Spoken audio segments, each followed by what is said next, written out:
When did you get busted at a shameful or disgusting moment? When I was like 12 maybe, we got a new family computer with a scanner.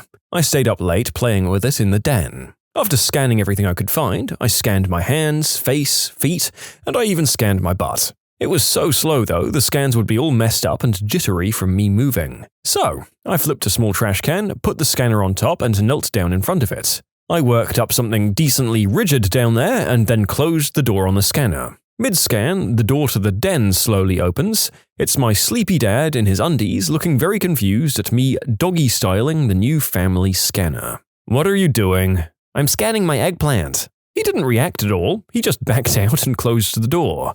It was 5 seconds of my life maybe, but it haunts me. I think about how I just plainly stated my activity in a sort of defiant, "Well, what the hell do you think I'm doing?" kind of way, but also chose the medically correct term for my manhood, which didn't match the tone. Obviously, I had to say eggplant for YouTube. Like, as a kid, I could have said wee-wee or junk or whatever, but I said the P word. When I was 17 or something, I was watching an adult flick in the middle of the night. After I finished whacking it, I felt a slight pain in my ball bag, like someone had flicked their finger on it. That pain increased to the point where I had to walk it out. After some minutes, I began screaming from the pain when my parents came to my room. Don't worry, I wasn't undressed. They saw me in pain on the floor. At that moment, I thought I did something wrong while cranking the bald man, but was too ashamed to tell them. My dad rushed me to the emergency room where I was rushed in and my pants were taken off. Lying there with everything out, they gave me a nose spray which halted some of the pain. The doctor then started handling my equipment sack while the nurse stood next to me reminding me to breathe because the nose spray stopped the automatic breathing, if that makes sense. All the time, my dad was standing there looking, and the only thing I could think of at that moment was, oh no, did they think my eggplant is small? After that, the doctors brought me to another room while my dad was elsewhere. While going through the halls, I told the doctor I probably knew the cause and explained that I was exercising my vital organ. I don't remember the doctor's response, but I felt truly ashamed, like I was the only person doing such a thing. Later, the doctor told me I had testicular torsion, which is caused by the jewels not being attached to the sac. So I'm living in fear of it happening again to this day. Yet another random thing for me to be scared of randomly hitting me at any given moment of my life. I can imagine it would be a pretty scary deterrent towards engaging in that frequent teenage boy activity at any given time. Speaking of, at least a couple of these stories involve adult films, which I will be pronouncing as the word prawn instead of the word spelt P-O-R-N.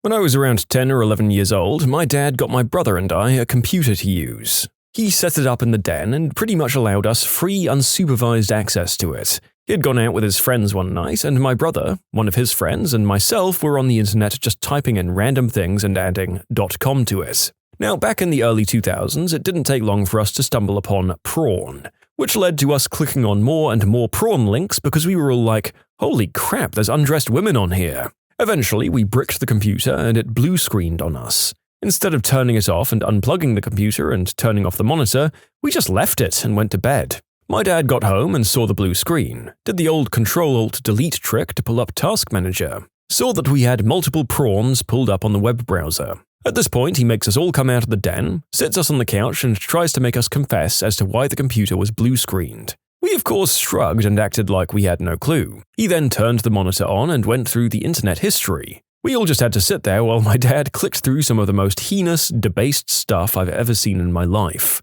The whole time, he was just reading out the history and then he'd say something like, "Jesus frickin' Christ, what the hell is wrong with you all?" Yeah, that computer did not last very long. In the late 90s or early 2000s, we bought a pub and moved into it. It had a big screen downstairs and we lived above, but Sky Sports was so expensive for the business account, we basically hooked the giant screen to our box upstairs, so whenever the sport was on, it would show on the screen downstairs, so we couldn't watch TV upstairs except what was being shown on the big screen when this was happening. Anyway, one Sunday evening around 10 p.m. after the sport, bearing in mind the sport had finished at 6 p.m., I was freely browsing through the channels because the giant screen had been wound up into the ceiling, and my 14-year-old self came across some soft shell prawn. Curious, I started watching it. Suddenly, there was a big buzz from the phone that connected to downstairs. I answer it. It's my mum with laughing in the background. "What are you watching?"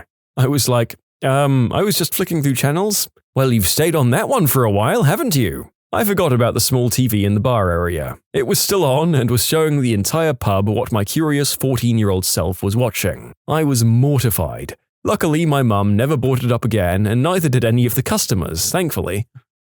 When I was about 10, my parents were out, so I looked up some prawns on the family computer, which was mistake number 1. Then I kept hearing noises and thought somebody was in the house. So I ran to my room and called my dad, leaving the computer on, which was mistake number 2. My dad rushed home and ran around the house looking for an intruder. Nobody was there. It was just my next-door neighbor. We have a semi-detached house. Then obviously he saw what I was looking at on the computer and asked me about it. I told him the intruder must have broken in and searched for that stuff. When I was a curious teen, my brother walked into me trying to suck my own eggplant. Upside down, butt in the air, hunched over. When I was 12, my younger sister walked in on me playing Fondle the Dongle. I told her I couldn't pee and was trying to force and pump it out. She told my mum out of worry, said I needed a doctor to help me pee. When my mum confronted me about what my sister was saying, I then had to explain to her. When I was with my ex, we did some long distance for a while. While I'm not about sending exposed photos of myself willy-nilly, after not seeing each other for so long, you kinda get an urge to see the other person in that state. So, photos were exchanged. She was mostly interested in close-ups of my rock-hard tower, so I sent those. Upon returning home, I discovered that she had a picture of my proud pillar as my profile picture in her phone, meaning that if I'd call her, my manhood would be presented on the screen in all of its glory. I told her this was not a great idea. What if I'd call her and my phone was laying around somewhere? She said she's never had her phone laying around, so nobody would see. I didn't think any more about it. A few weeks later, we were having dinner with her parents, and she was talking about getting a new phone. Her father, with a straight face and in between 2 bites of his food, remarked, "Gee, if you get this new phone, does that mean you'll install a different picture for when he calls you?" And I died 1,000 deaths. In grade 9, we didn't really have internet at home, which wasn't unusual at the time. I saw this lady on Mary Povich that had a really large chest, and she advertised her webpage. This was something I just had to see. The internet was still enough of a novelty that any website was worth checking out, but Prawn was, up until now, only available by stealing dirty magazines. So the next day, in design class, I took the computer at the far end of the room, which was flanked by the darkened windows of an adjacent classroom. So you can guess where this is going. I turn the screen away from my classmates and teacher and start looking at the glorious, bountiful melons of this Mary Povich guest. Moments later, I notice movement in my peripheral vision, and when I turn my head, I see that the classroom I thought was empty was in fact full. It was full of laughing and pointing seniors. Their teacher rushes into the room screaming, "You can't do that!" grabs me by the wrist and physically pulls me to the principal's office. That principal was the best. He just looked at me and asked, "No internet at home?" And when I said, "No," he said, "Well, I think you've been through enough. Don't do it again," with a chuckle, and let me go without further punishment. Needless to say, I was pretty much famous in my high school in the worst way possible. People would literally point and laugh at me in the halls. "Hey, it's the prawn guy." Frick my life. You know what? He was correct. I feel like you would have had to move state when you finished your school after that incident. And holy crap, I have ended up using the prawn replacement a lot more than I thought I would in this video. In middle school, my friend got her chest and she wanted me to touch them. We probably spent 30 minutes every day before school feeling each other up in the back of the library until the librarian caught us and we were suspended. I wish I could say I enjoyed it, but going to first period with a rager wasn't ideal every day. My high school girlfriend and I were doing the deed in the sideways, lying down cuddling position. Mum walked in to show me a new Christmas decoration. To her, it looked like we were just cuddling, but she sat on the bed inches away from me actively inside my girlfriend and proceeded to talk about the decoration for like 10 minutes. I wonder if she knew. They never cared much about that stuff, so I think she was just oblivious. I tried to make a female adult toy out of hot glue. I was 18, came home very drunk from a night out, and hopped into bed with my then girlfriend. Fortunately for me, she woke up and was keen to fool around. Me being in the state I was in, I didn't have time for lubricant or aiming and went in hard and fast. The first and only push led to what I can only imagine as the equivalent of snapping your Achilles tendon, except this tendon wasn't located in my leg. It was in fact my frenulum, which you should Google. Or not. Instantly, I panicked. I turned the light on and told my ex to hang on. I looked down to see that I had basically snapped my banjo string in half and essentially given myself a DIY snippy snip. There was lots of blood. I played it cool. My gut instinct was to run to the bathroom. Once I was in there, I wrapped my ding-dong up in toilet paper like Tutankhamun, emptied out the toothbrush cup holder, filled it with warm water, and stuck it in the cup to try to cool it down. Well, that hurt. By this time, I'd lost a fair amount of blood, and me being me, a hypochondriac and bad with blood, I tried to sit down on the side of the bath to not pass out. That didn't work. Long story short, I woke up to my ex-girlfriend's dad standing over me at 7 in the morning, about 3 hours later, after he had followed a trail of blood down the hallway to where he'd normally take his morning shower. There I was, lying in the bathtub, passed out, Johnson wrapped up in toilet paper, shoved inside his toothbrush cup holder in my birthday suit, covered in blood. My partner at the time fell back asleep after I'd left the bedroom that night and left her poor father to find me blackout drunk in his bathtub after trying to do the deed with his daughter. He thought I was dead. I wished I was. You can submit your own stories to be featured here on the channel. The story submission link is in the description below. And if you want to listen to some vibey music in the background, check out easymode, also linked below, and subscribe. Thought nobody was home, got a train run on me by my partner, and I was really loud. Turns out my mum was home, and she heard us doing the deed. When I was 5 or 6 years old, my mum was having a dinner party with some new friends. I'd been put to bed for the night, and I randomly got a rager. I learned that I could move it up and down if I flexed it. I thought this was so cool that I needed to share it with somebody. So I ran out to the dining room, completely undressed, and proceeded to show an entire dinner party my new trick with my favorite toy. Everyone was mortified, and I was confused why nobody else thought it was cool.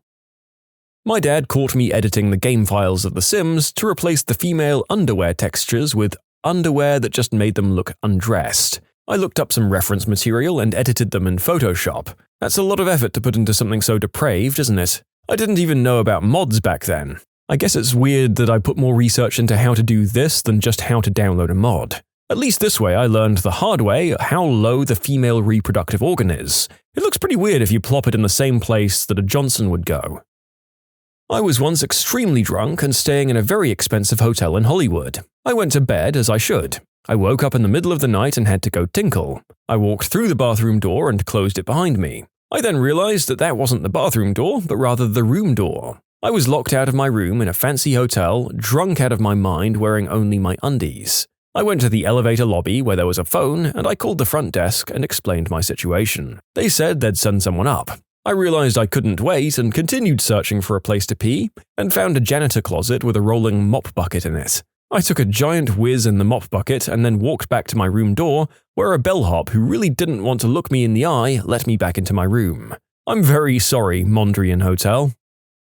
I'd started taking antidepressants when I was around 20, and I didn't take the delayed climax warning as a side effect seriously. It was like blowing up a balloon to infinity and then it never pops, or shaking a soda can that doesn't explode after being opened. Very unsatisfying. That being said, after servicing myself started taking more than 10 minutes, I stopped taking those antidepressants. Around this time, though, I was also starting to date someone with a high libido, and she was okay with me not being able to finish, but was into a lot of stuff. One of those things was wanting me to stroke myself on her. Let me tell you, the awkwardness that goes from stroking yourself in front of a smiling girl for half an hour. That smile turns into a bored look as we both sink into what we're doing. Then I discovered, surprisingly, that I was into that. When she gave a defeated, "Are you close?" statement, the floodgates opened, and after being delayed for near an hour, there was a lot. Even worse, I definitely made a guttural sound of mostly air as my knees almost gave out when it happened. Yeah, so I'm on different antidepressants now.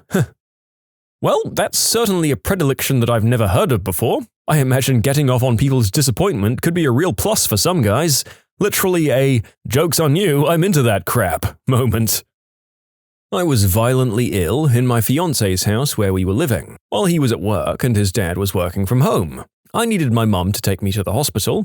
I screamed for my father-in-law's help, who entered the bathroom to my undressed body, crapping and throwing up at the same time in his bathtub. He called my mum for me, and we never spoke about it again. I thought God would kill me for cranking it when I was little, so I barely ever did it. But the house would know when I was doing it because I'd yell, "I'm sorry, God!" My family wasn't even religious. I didn't even know where I got that idea from. Somehow the idea of your parents being non-religious makes this so much funnier. Like, instead of being disappointed, they're just thoroughly confused by their weird kid. When my friends had to change my hygienic pad at a party in high school where I was drunk out of my mind. They gave me a shower to wake me up and took off the used pad and put a new one on and helped me get dressed. Not my proudest moment. In the same vein, I brushed a friend's teeth after a party because he was super out of it but hated the taste in his mouth. We put him on a mattress to sleep and I got a new toothbrush with a little bit of toothpaste and gently brushed his teeth as he was laying there smashed. I then put a water bottle and bucket next to him and he fell asleep like a baby. Also, important advice, if you're helping a drunk person go to bed, make sure you put them in the lateral sleep position. They lay on their side and you can use pillows to put up against their back and belly to make sure they stay put. If they lay on their back and chuck up during their sleep, they could choke or drown. There was this cheap bachelor party adult toy that melted in my bedside drawer after my AC in my room broke for a week, but I didn't know that until I got my hand stuck in it in front of a guy who was asking me out. I opened the drawer and reached in looking for my chapstick while we were talking, and to my absolute horror, I couldn't pull my hand back out. It was completely stuck to something. Turns out that a fake silicone vibrating toy I got as a gag gift melted around the 3 other real silicone ones and then started to cure again. It was like a half-dry superglue, but shaped like a 4-headed male organ. It looked weaponized, and crucially, it was stuck to my fricking hand. The guy tried to help me, but he just ended up getting his hands on it too. We had to take turns spraying each other with scalding hot water to get it off. I've never been so mortified in my life. Needless to say, we never saw each other again. I grew up in a rural area with dial-up internet. I was only able to load undressed images from the top down. I finished before it loaded past the neck. I guess my thing is a pretty face and a beautiful, happy smile. Did the deed in a car park and a passing driver tried to high-five me. Still haunts me, to be honest. I was a teenager who was out of control. I dug a zucchini-sized hole in the ground, filled it with axle grease, and banged it. And 9 months later, Lightning McQueen was born. I just started discovering myself fairly early and was starting to watch prawns. I was already craving to know what one of those male appendages felt like inside of me, but the closest thing I had to the shape of one was a hairbrush with a circular handle. So with this, I went to town until I got tired. About 2 weeks later, I was due for my period, but it was late and I immediately started freaking out thinking I was pregnant. I decided to tell my mother, bawling my eyes out, apologizing for being pregnant, which confused my mum quite a bit, I can tell you. It was about 30 minutes later that my mum had to re-explain how doing the deed worked and how hairbrushes don't get you pregnant. Doing the deed with my wife, then girlfriend, in the back of my car when a bright light shines in the window. The cop asks, "What's going on here?" And I calmly respond, "We're just doing the deed, sir." He was nice, told us it was technically public exposure, and it would be best if we just hightailed it out of the parking lot. My high school boyfriend and I were doing the deed in his attic bedroom, both of us completely undressed. I was bouncing and moaning and making a lot of noise with the headboard because we were home alone. Well, his mum came home early and we had no idea until she was at the top of the stairs calling his name and walked in on me completely undressed and riding her son. She took a breath, calmly told us to get dressed and come downstairs. When we did, she told us she was very disappointed and asked him to walk me home. He very quietly told her we'd planned to go to church youth group afterwards. She let us leave after she picked her jaw up off the floor. That was the first time I met his mother. Well, to be fair, most teens who go to youth group talk the talk but don't walk the walk and get up to as much nocturnal activity as they would have anyway regardless, so I can only think it was funny that you got caught this way. When I was a teenager, I was obsessed with Nirvana. I had all of their albums, a bunch of shirts, and a bunch of books, including a couple of conspiracy theory books about him being murdered. Anyway, I got grounded and had all technology taken away from me. One day I was super in the mood and having trouble whacking it without prawns. I was mid-whack when I remembered that there was, for some frickin' reason, a photo in one of the conspiracy books of Courtney Love's exposed chest. For 2 weeks straight, sometimes multiple times a day, I whacked the mule to Courtney Love's tots in black and white. Shameful. I have vitiligo, meaning patches of my skin have no melanin at all. It's not very noticeable as I'm fairly light-skinned, and except for a couple of patches on my hands, it's mostly on my member. When I was maybe 15, a girl I had a crush on noticed the patches on my hands and asked me about it. I explained what it was and she asked if I had it elsewhere. I answered, as I said, it's mostly on my eggplant. She kind of chuckled and said, "So it looks like a cow?" I said, "Yes, it does in fact look like a cow." She said, "I'd love to see it." I said, "Yeah, it's weird," turned around and walked away, completely and entirely oblivious. I used to read some weird smut when I was younger, as I hated all prawns in video form. I distinctly remember reading one that had women in stalls like cows. They kept using the term "who cow," which at the time I didn't realize was obviously a mashup of the word human and cow. I didn't think much of it, but one time I was talking to a friend and trying to remember the term for a female cow. My brain thought "who cow," and I almost said it before catching myself. I know they probably wouldn't have caught on, but it killed me inside that I almost said something from some pretty weird smut from the internet. What are some very comforting facts? In Switzerland, it's illegal to own just one guinea pig because they're very social animals. It's considered animal abuse to only have one. Oh, my heart. Crows and ravens love to play in the snow. One of their favorite activities is rolling down hills.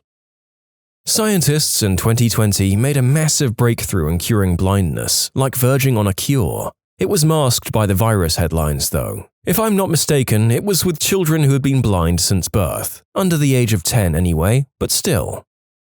All those embarrassing and cringy moments that come flooding into your mind when you least expect them, nobody else remembers them, and every last one of us has them. It's part of this complicated process called living. While you're busy remembering yours, everyone else is remembering their own. It's in the past. Nothing you can do right now can make it any better. Chalk it up as a lesson and reap the experience.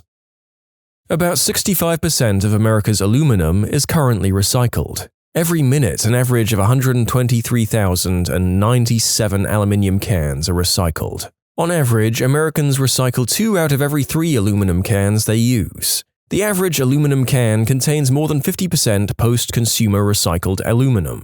It's just aluminum, but it shows that we can, as a society, recycle over half the stuff we use, and we can just start keeping the world clean. That, and a push to renewable energy would be nice.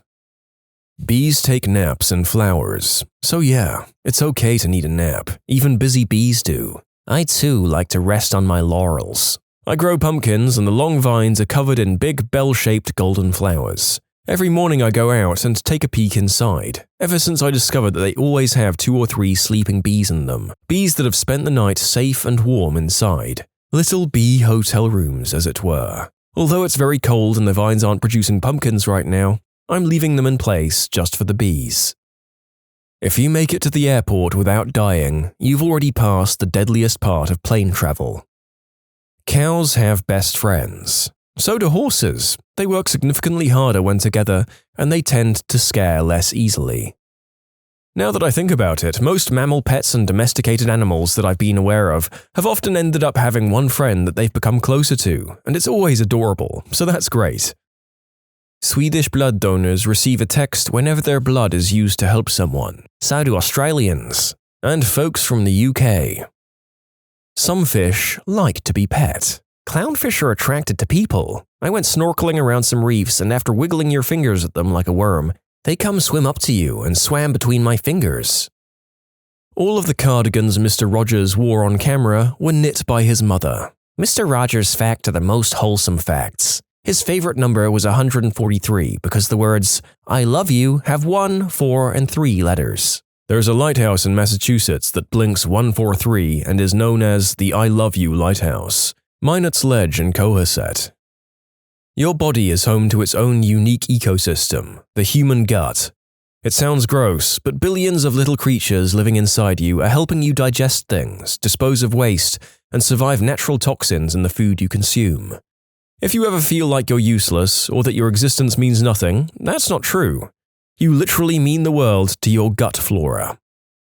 Goldfish can recognize their owners. Damn, he's been watching you this whole time and you didn't even know. I used to have a goldfish who would suck up a piece of stone and spit it against the glass to make a noise, so I'd know that he wanted to be fed. The darn fish trained me.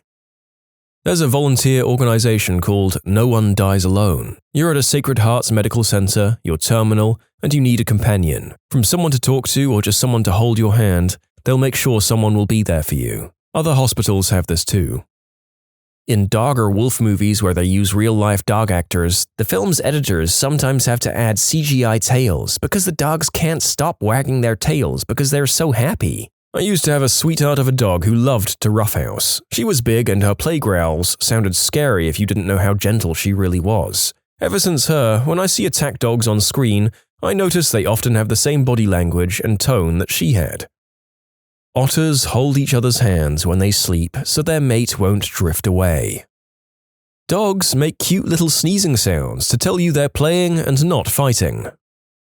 Jupiter's gravitational mass is so immense, modern science believe it's been protecting us from meteors for millions of years. Thank you, Jupiter. You're welcome, Jupiter 2020. It's highly likely your pet dreams of you in their sleep.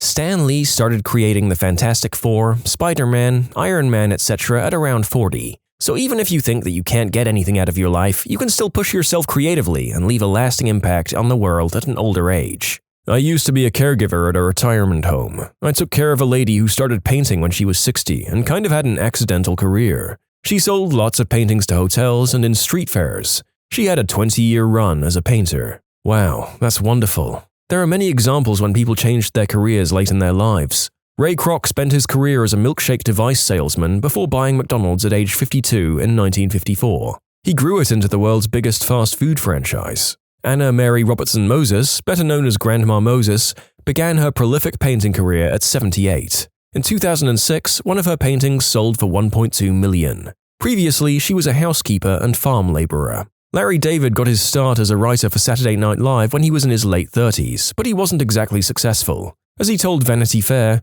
"The sketches would get cut. I only had one sketch on the entire year." Then when he turned 42, he co-created Seinfeld, and the rest is TV sitcom history. Harrison Ford was a carpenter until his late 30s. Age is no barrier to do what interests you. It's never too late to start again. Pillow fighting is a real recognized sport in Canada. It was founded in Toronto in 2004 by the Pillow Fighting League. I want this on ESPN right the frick now. It's on ESPN 8, the AITA. Scientists have discovered that rats love playing hide-and-seek and squeal with joy when finding or being found. I've always wanted a pet rat. This made me want one even more. Make sure to get multiple. They need rat buddies or they get depressed. I have 2 and they are very charming fellows. Smiling is actually contagious. When out and about, if you think someone's looking at you, smile. If they smile too, they were probably looking at you. Yeah, but then if they weren't looking at you, now you're a creep smiling at someone. Personally, as a person in Northern Europe, I found that smiling and patting the seat next to one on public transport is a great way to make people look anywhere but at you, and to guarantee that that seat will remain free. My boyfriend has a panic and anxiety disorder. Whenever he gets a panic attack, one of our cats will sit on him and purr loudly. It always comforts him and calms him down. We always joke that she's our little support animal. She's very attuned to our emotions and feelings. When my grandmother passed away and I was very sad, she would not leave me alone. She would just sit next to me in silence or occasionally let out a small mew to inform me she was still there. So, as a conclusion, even if you are having a crap day, your pet still loves you. I heard cat purrs are the perfect frequency to encourage healing. Also, cats secrete a hormone which makes humans happy. That's a very good cat. When they're injured, they'll also sometimes purr for this reason, to heal themselves. 1. A penguin was once knighted in Norway. 2. Blind people can smile even though they've never seen one. It's just human nature. 3. The voice actors of Mickey Mouse and Minnie Mouse got married in real life. A knighted penguin that holds the rank of brigadier lives in Edinburgh Zoo. He was actually promoted in 2016. The French actors of Marge and Homer Simpson also got married.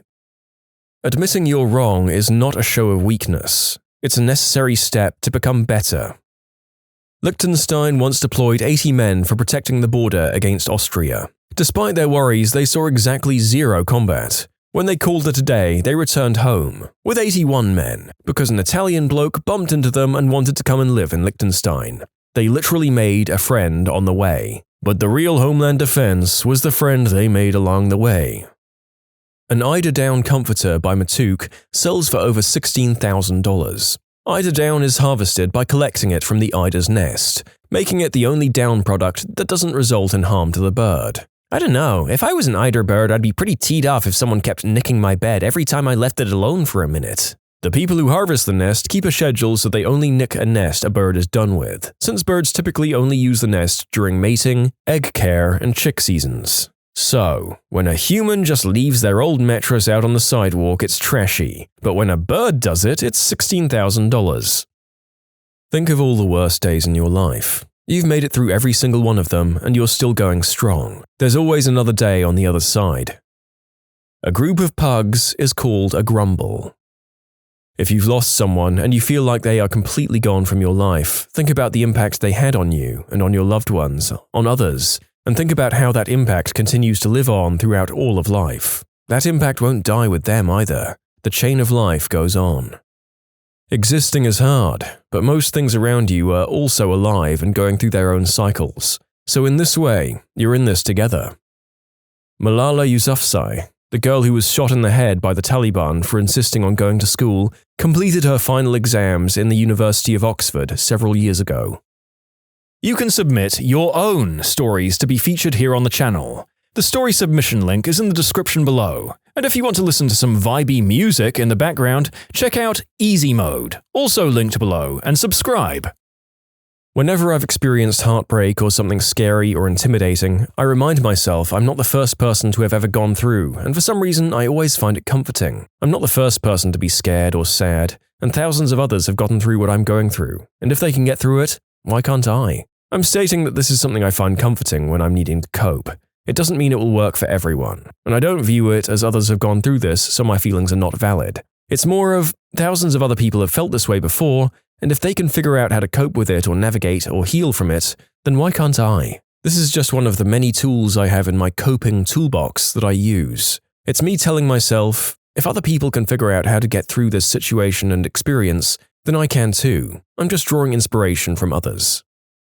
Reddit isn't the worst thing you could be doing. Can you tell my parents? Thanks. You're not as bad or troubled as you paint yourself to be in your head. I sure hope so. No one remembers all the stupid crap you did as a teenager. If you cringe at something you did when you were younger, then that's because you've matured far enough to know that you were being stupid back then. I find it comforting to know that the very reason I feel bad is that I've stopped being that bad. Everyone has crapped their pants at least once. That's some real crap.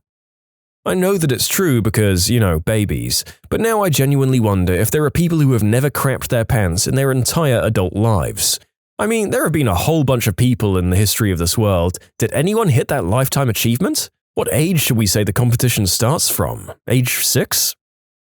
Given all the atoms in the universe are recycled in various ways, having formed in the first stars, our entire body has already experienced billions of years of each atom's own personal history. Even more comforting, it's plausible those atoms will eventually become part of someone else in the future, and will continue to exist in various forms, transforming continuously until the end of time itself. So in a way, we're connected to something absolutely eternal, and our ultimate fate is to be spread across the stars. Hell, depending how deep you want to get, there's also a tiny, tiny chance that your pattern of DNA will form entirely by chance again, creating someone that is biologically you, but with a whole new memory, experiences, and history. Basically, everyone and everything is connected. The best part? None of this is based on religion or wishful thinking. It's actual established and current scientific fact.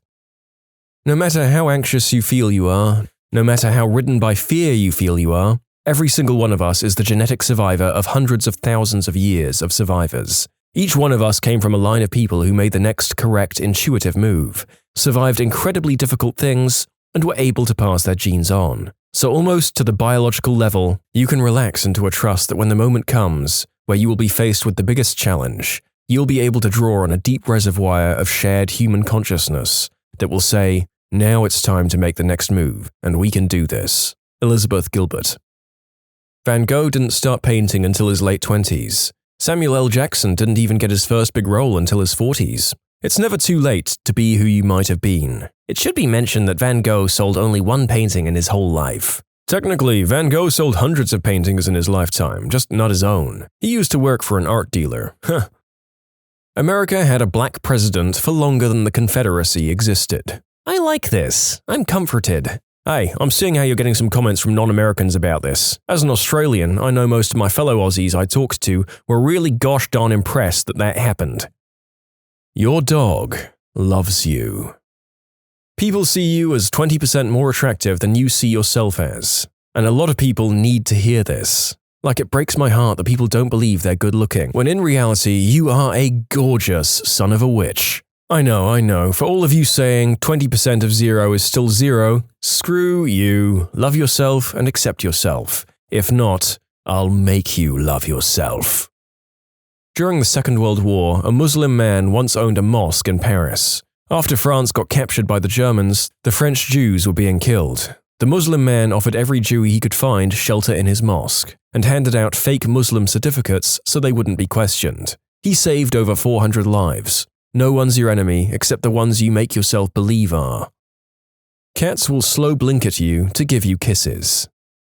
The desert rain frog is a thing, and if you don't know what it is, go and look at it. It's amazing.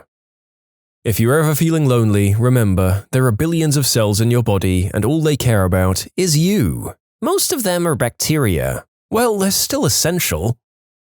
No one is judging you. They're too busy worrying if they themselves are being judged. I'm judging you. I set aside a short period every afternoon and judge everyone for 45 minutes.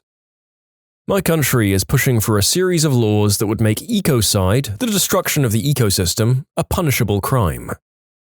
Since animals have evolved next to humans for thousands of years, they've learned to show their feelings towards us. Dogs will wag their tails, lick you, step on your feet and press their body against your legs and lie on you, all in an effort to show affection and be as close as physically possible to you. Cats make eye contact and slowly blink at you to say, I am comfortable, I am pleased. They headbutt you as their form of a hug, and they groom you as they would a kitten to care for you. They rub their scent on you to say, this is my human, all mine, and it reassures them of your bond. Cows will also groom you and enjoy being pet as it's relaxing and they truly trust you. Also, elephants get excited and happy looking at humans because we are to them as dogs are to us. They think we're cute and want to play and pet us. You will always have a second chance as long as you still want to get better. Rats are ticklish. You can tell whether a newborn baby is sick or not by looking at the color of the mother's milk. When a newborn baby is sick or has an infection of some kind, the mother's milk composition is altered so that it produces enough immune cells to fight off the infection. This occurs when cells are transmitted from the baby's saliva during breastfeeding. A mother's body is freaking amazing. Conversely, when a mother is sick or injured while pregnant, the fetus will send white blood cells and stem cells via the umbilical cord to help the mother fight off an infection and get better. Truly amazing. This is true. I was bitten by a deadly spider and my body was giving up. I was about to get the antivenom and transferred to major city hospital. Then they discovered I was pregnant and opted not to give me the antivenom due to risk factors. After about 2 weeks, I was fine. Our son is now 2. Everything for him was themed Spider-Man because of what happened. When the gas gauge first reads empty, you usually have 50 to 60 miles of fuel left. Autotech here. I do want to note that fuel is what lubricates and cools the fuel pump. Consistently running it below around a quarter tank will result in degradation of the fuel pump in the long term. If it's an emergency, it's okay. But for the sake of the pump and its bill to replace in the long term, I'd fill up around a quarter tank if you can. I've tried to hold off on the comments of naysayers in these facts, but it also feels like my job here is partially to educate as well as entertain. Take comfort in the fact that by topping off your gas in good time, you're staving off a maintenance job. It is estimated every 10 years the cells in your body will have been replaced with new ones. Therefore, you get a new body every 10 years, making it so you get a fresh start. There is another person in the world whose heartbeat is synced with yours. It helps me sleep at night. Despite the fact that the universe is roughly 13.8 billion years old, you managed to exist around the same time as Bob Ross and Mr. Rogers. It's in our innate nature to love and be connected. If only 1% of the world's population likes you, that would still mean 70 million people liked you. The whole of Italy wants me? Spiders can't fly. Let's all take a moment and appreciate this fact. I hate to break it to you, but they can make paragliders with their webs. They can what? Toads can eat bread and toast. Nothing is permanent, so even if you have no hope, everything sucks, or if you've messed up, nothing is permanent. Food can be really yummy. When you sleep, your mind goes into peaceful rest for you to chill after a hard day's work. Kittens exist. No matter how bad things are, someone is going to come along on Ask Reddit and ask the opposite questions to a hugely popular question within a day or so. Don't feel bad next time you mess something up. Every single living thing is an accident. Evolution was just a series of some cell messing up. It's literally nature to make mistakes. Even the hottest people have smelly butt blasts. Many have even sharted. The vast majority of people are actually decent. Also, we don't need to find meaning. We literally created ourselves. Everything that matters, matters to someone. Everything that is beautiful in the eyes of someone. The universe does care. We're the part doing the caring. Almost everything on the internet stays, meaning hundreds of years in the future, we can look back on tweets from old celebrities and world leaders. Just imagine if we had social media 500 years ago. We could just look back at history happening. We have been born into arguably the best point in human history. It's true that we have a whole slew of troubles. These issues are only minor examples compared to the plagues, social Darwinism, and overall pretty crap quality of life that you'd live in, say, 100 years back. We still have those plagues and racial biases and hatred, but we're lucky that we're alive in a time where over the past century so many strives towards equality have been made. Except for black licorice. We're unfortunately still in that era. An average person living in the developed world today lives better than a Roman emperor. Think about it. We have the entirety of human knowledge in our pockets at all times. We can take hot baths whenever we want. Have fresh drinking water literally on tap in several rooms of our home. Toilets, TV, kitchen appliances. We can travel the globe in a day or two. We can order anything we want on our phones and have someone literally bring it to our door. Even just the level of access we have to things. If an emperor loves strawberries, but strawberries aren't in season, tough crap. No strawberries for Emperor Pouty. I can buy strawberries whenever I want. Julius Caesar would envy us. Also, you shut your filthy mouth. Licorice is delicious. What's the greatest? Fine, I'll do it myself. In history.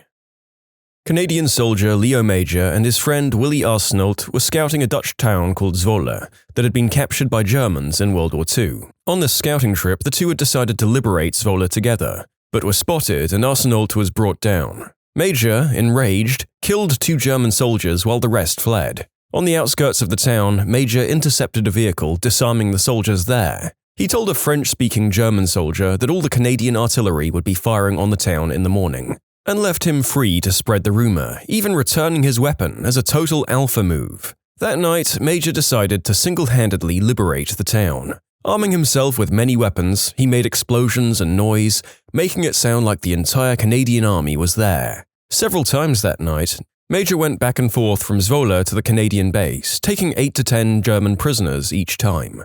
At one point, Major located the enemy headquarters and raided it himself. He killed several officers and the rest fled. By morning, Major discovered that the Germans who had taken Zwolle had entirely retreated. I should also mention that Major was a sniper who only had one eye from a phosphorus grenade explosion years prior, and had remained in the military because he insisted he only needed one eye to aim his weapon, and that to him, he looked like a pirate. The Dutch town of Zwolle was liberated by a one-eyed sniper. He has several other legendary acts, but this to me was the best. Damn, I just did some more reading on this guy. He was also in the Normandy invasion on D-Day, and single-handedly captured an entire German vehicle that contained communication equipment and codes. After he lost his eye, but before this incident, this motherfricker single-handedly captured 100 German soldiers. He started with one, killed the soldier's friend, then used his prisoner to force that commanding officer to surrender. As he was leading a group of prisoners back to the Canadian front lines, the enemy spotted him and opened fire. Major gave 0 Fs and continued on his merry way, dropped the first group off, ordered a tank to go and kill his pursuers, then after they got killed, he personally marched the rest of his nearly 100 prisoners back to camp. Why? He was frozen and wet when he saw the first 2 soldiers and wanted them to pay. A general tried to give him the Distinguished Conduct Medal for this, and Major refused because said general was incompetent and in no position to be giving medals. Shortly after, he survived a landmine, and guys, this was still before Zwolle. As if his massive balls weren't big enough already, after World War II he returned to fight in the Korean War and received another Distinguished Conduct Medal. While the Canadian forces were trying to capture a hill that the Chinese were currently defending, Major led 18 men as an elite sniper and scout force to a hill in the middle of the Chinese forces and opened fire. His team were able to take the hill. A couple of hours later, 14,000 Chinese reinforcements returned to take back the hill. Major refused, found cover for his men, and was able to hold back the Chinese throughout the night. I vote Major for baddest Canadian by a landslide. Folks, I understand this might be internet heresy, but is Major more of a real-life baddie than fictional Chuck Norris? Because I know that Chuck Norris can push planet Earth down while training, but he didn't do any of this stuff. Let's not forget that Isaac Newton ran out of math to work with and was like, I guess I'll just invent calculus then. He was self-quarantined during the plague as well. Otis invented pretty much what we consider the modern elevator. Nobody was convinced it was safe, so he hoisted himself up extremely high and had somebody cut the cable with an axe to prove how confident he was that the elevator was safe regardless of almost worst-case scenarios. The safety locking mechanism kicked in and the elevator stopped after only a few inches. He survived. Had it failed there at the New York's World Fair, we probably wouldn't have elevators today. In 1888, Almon Brown Strauger, an undertaker, noticed he was losing a lot of business to the other undertaker in town. He found out that the other undertaker's wife was a telephone operator, and when she intercepted people asking to be connected to Strauger's funeral home, the operator would route the call to her husband's funeral home instead. 3 years later, Strauger patented the automatic teller exchange, a system which allowed telephone users to make calls without the need for human operators, single-handedly destroying an entire workforce. Imagine being so teed off that you don't just get someone fired, but remove their job from existence entirely. Cliff Stoll, of the Cuckoo's Egg fame, noticed weird traffic on his university servers. No one believed him that there was any risk occurring. Ended up uncovering a major hacking attempt to steal missile designs and basically created internet security.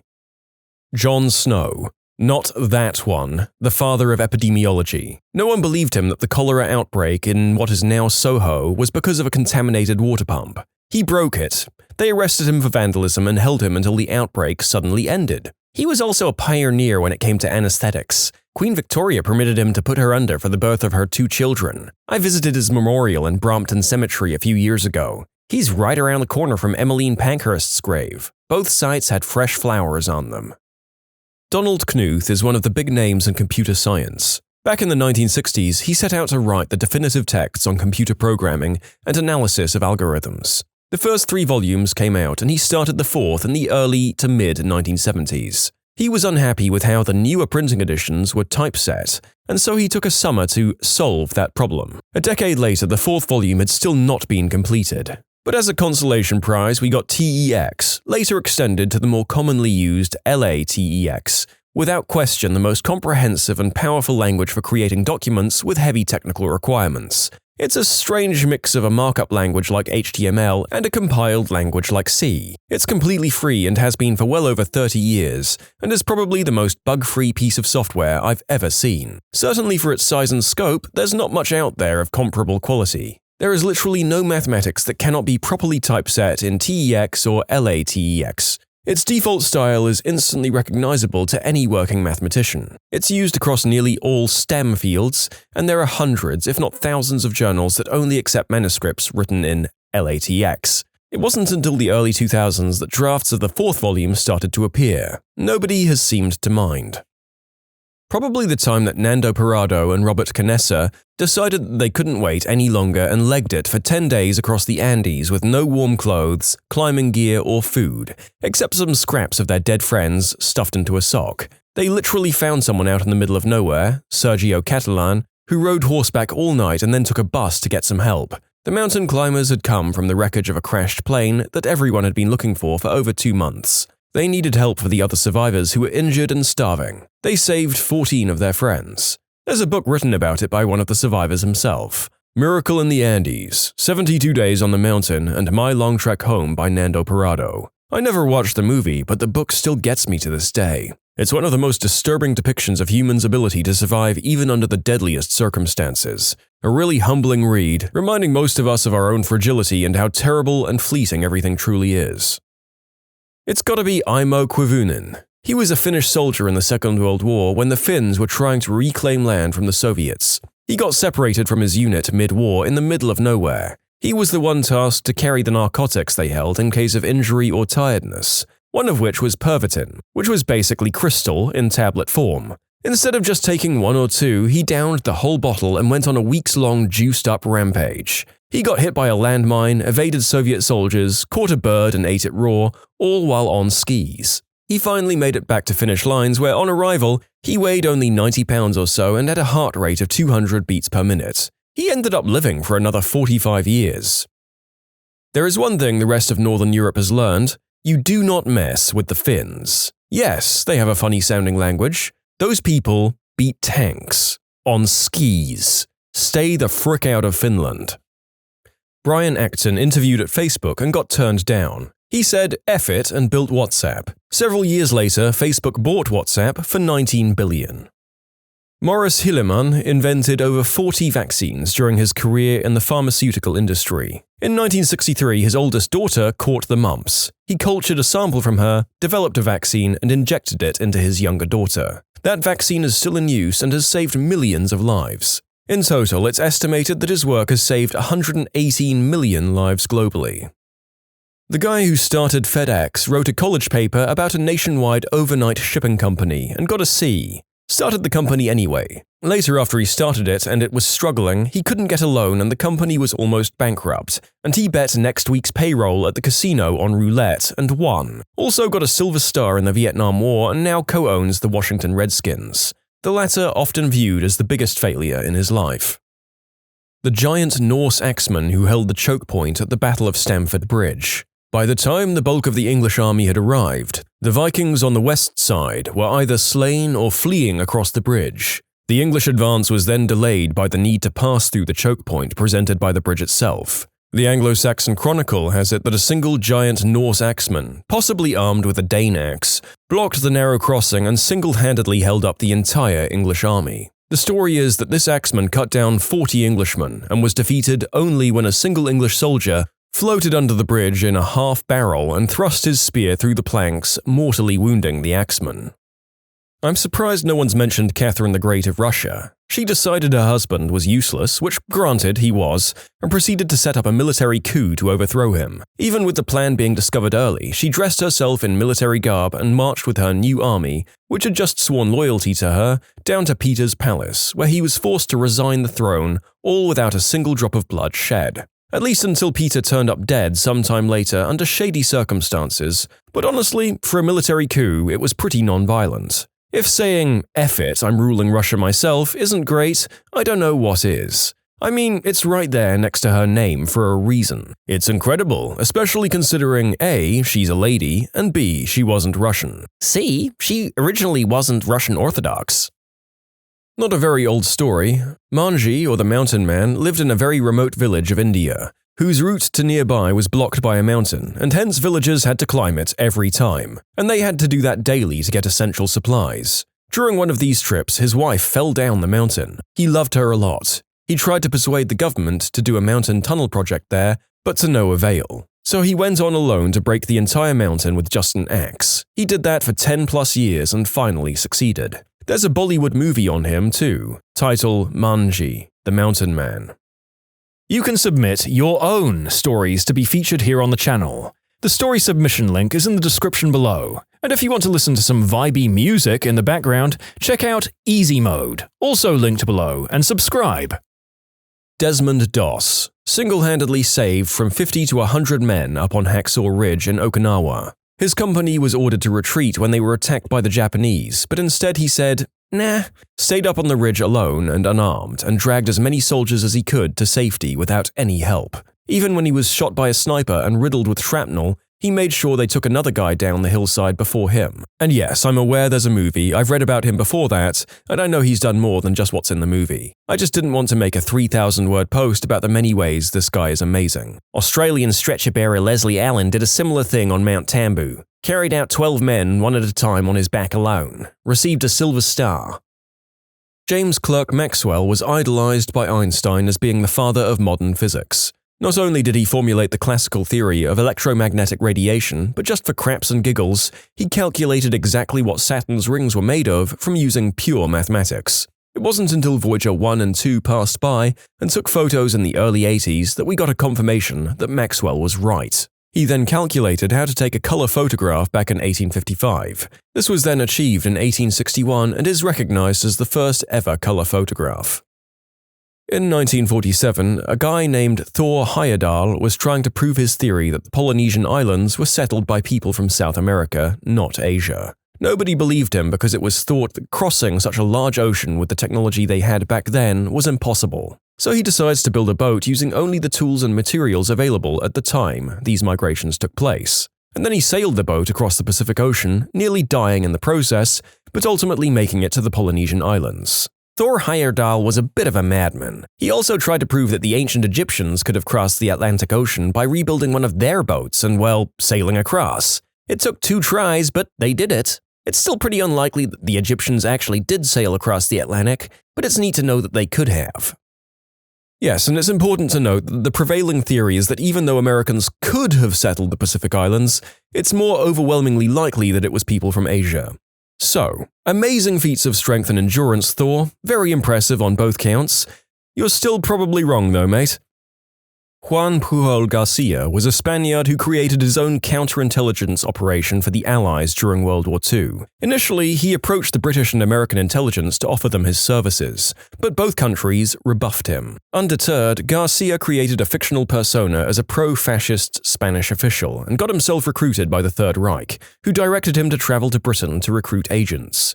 Instead, Garcia created a network of fictitious agents and sub-agents using publicly available information, like newspapers and travel brochures. It was at this point that he again contacted Allied intelligence and was finally recruited. Garcia continued his work throughout the war, and for the same operation he received both a knighthood from the British and the Iron Cross from Germany. The Germans never realized that he was a double agent. Yes, in the lead-up to Overlord, he confirmed reports that the Allied attack would come from Dover and wouldn't attack Normandy. Then, at the last moment, he confirmed that the Allies in fact would attack Normandy. But it was too late for the Germans to act on it. So afterwards, the Germans still trusted him, as they would point to him and say, he was the only one who predicted the Normandy invasion. It was technical issues, as always, that meant that the data got to us late.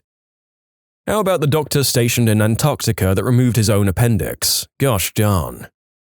When Nintendo turned down a collaboration with Sony, then Sony said, "Frick it, we'll do it ourselves." And the rest is history. To be fair, I think it's great that they did. Nintendo and Sony are so different, and there's plenty of room for both. Nintendo occupies a niche that I don't think they'll ever lose. Sony and Microsoft are locked in a never-ending war, yet Nintendo will always have their niche. Doesn't matter who wins the console war, Nintendo will claim second place. The first thing that comes to thought here is the Louisiana Purchase. Congress planned on buying a small piece of the available land, but Jefferson used some interpretation messery to double the size of the US without congressional approval. When Julius Caesar decided to just up and fricking march into Rome to declare himself the military leader. Or how about his Rhine bridges that he built in a few days to cross an army over a river, then went back over and demolished it just because his army could. It's said that the Germanic tribes saw his army do this and basically crapped themselves. Imagine being in some nomadic tribe and an invading force comes to a river, builds an entire bridge, crosses it, craps in your land, and then goes back home and destroys the entire bridge all in less than a week. Henry VIII couldn't get his way with the Pope, so he made the Church of England so that he could do what he wanted. This man legit made his own damn religion, which millions still follow today, just so he could get rid of his wife.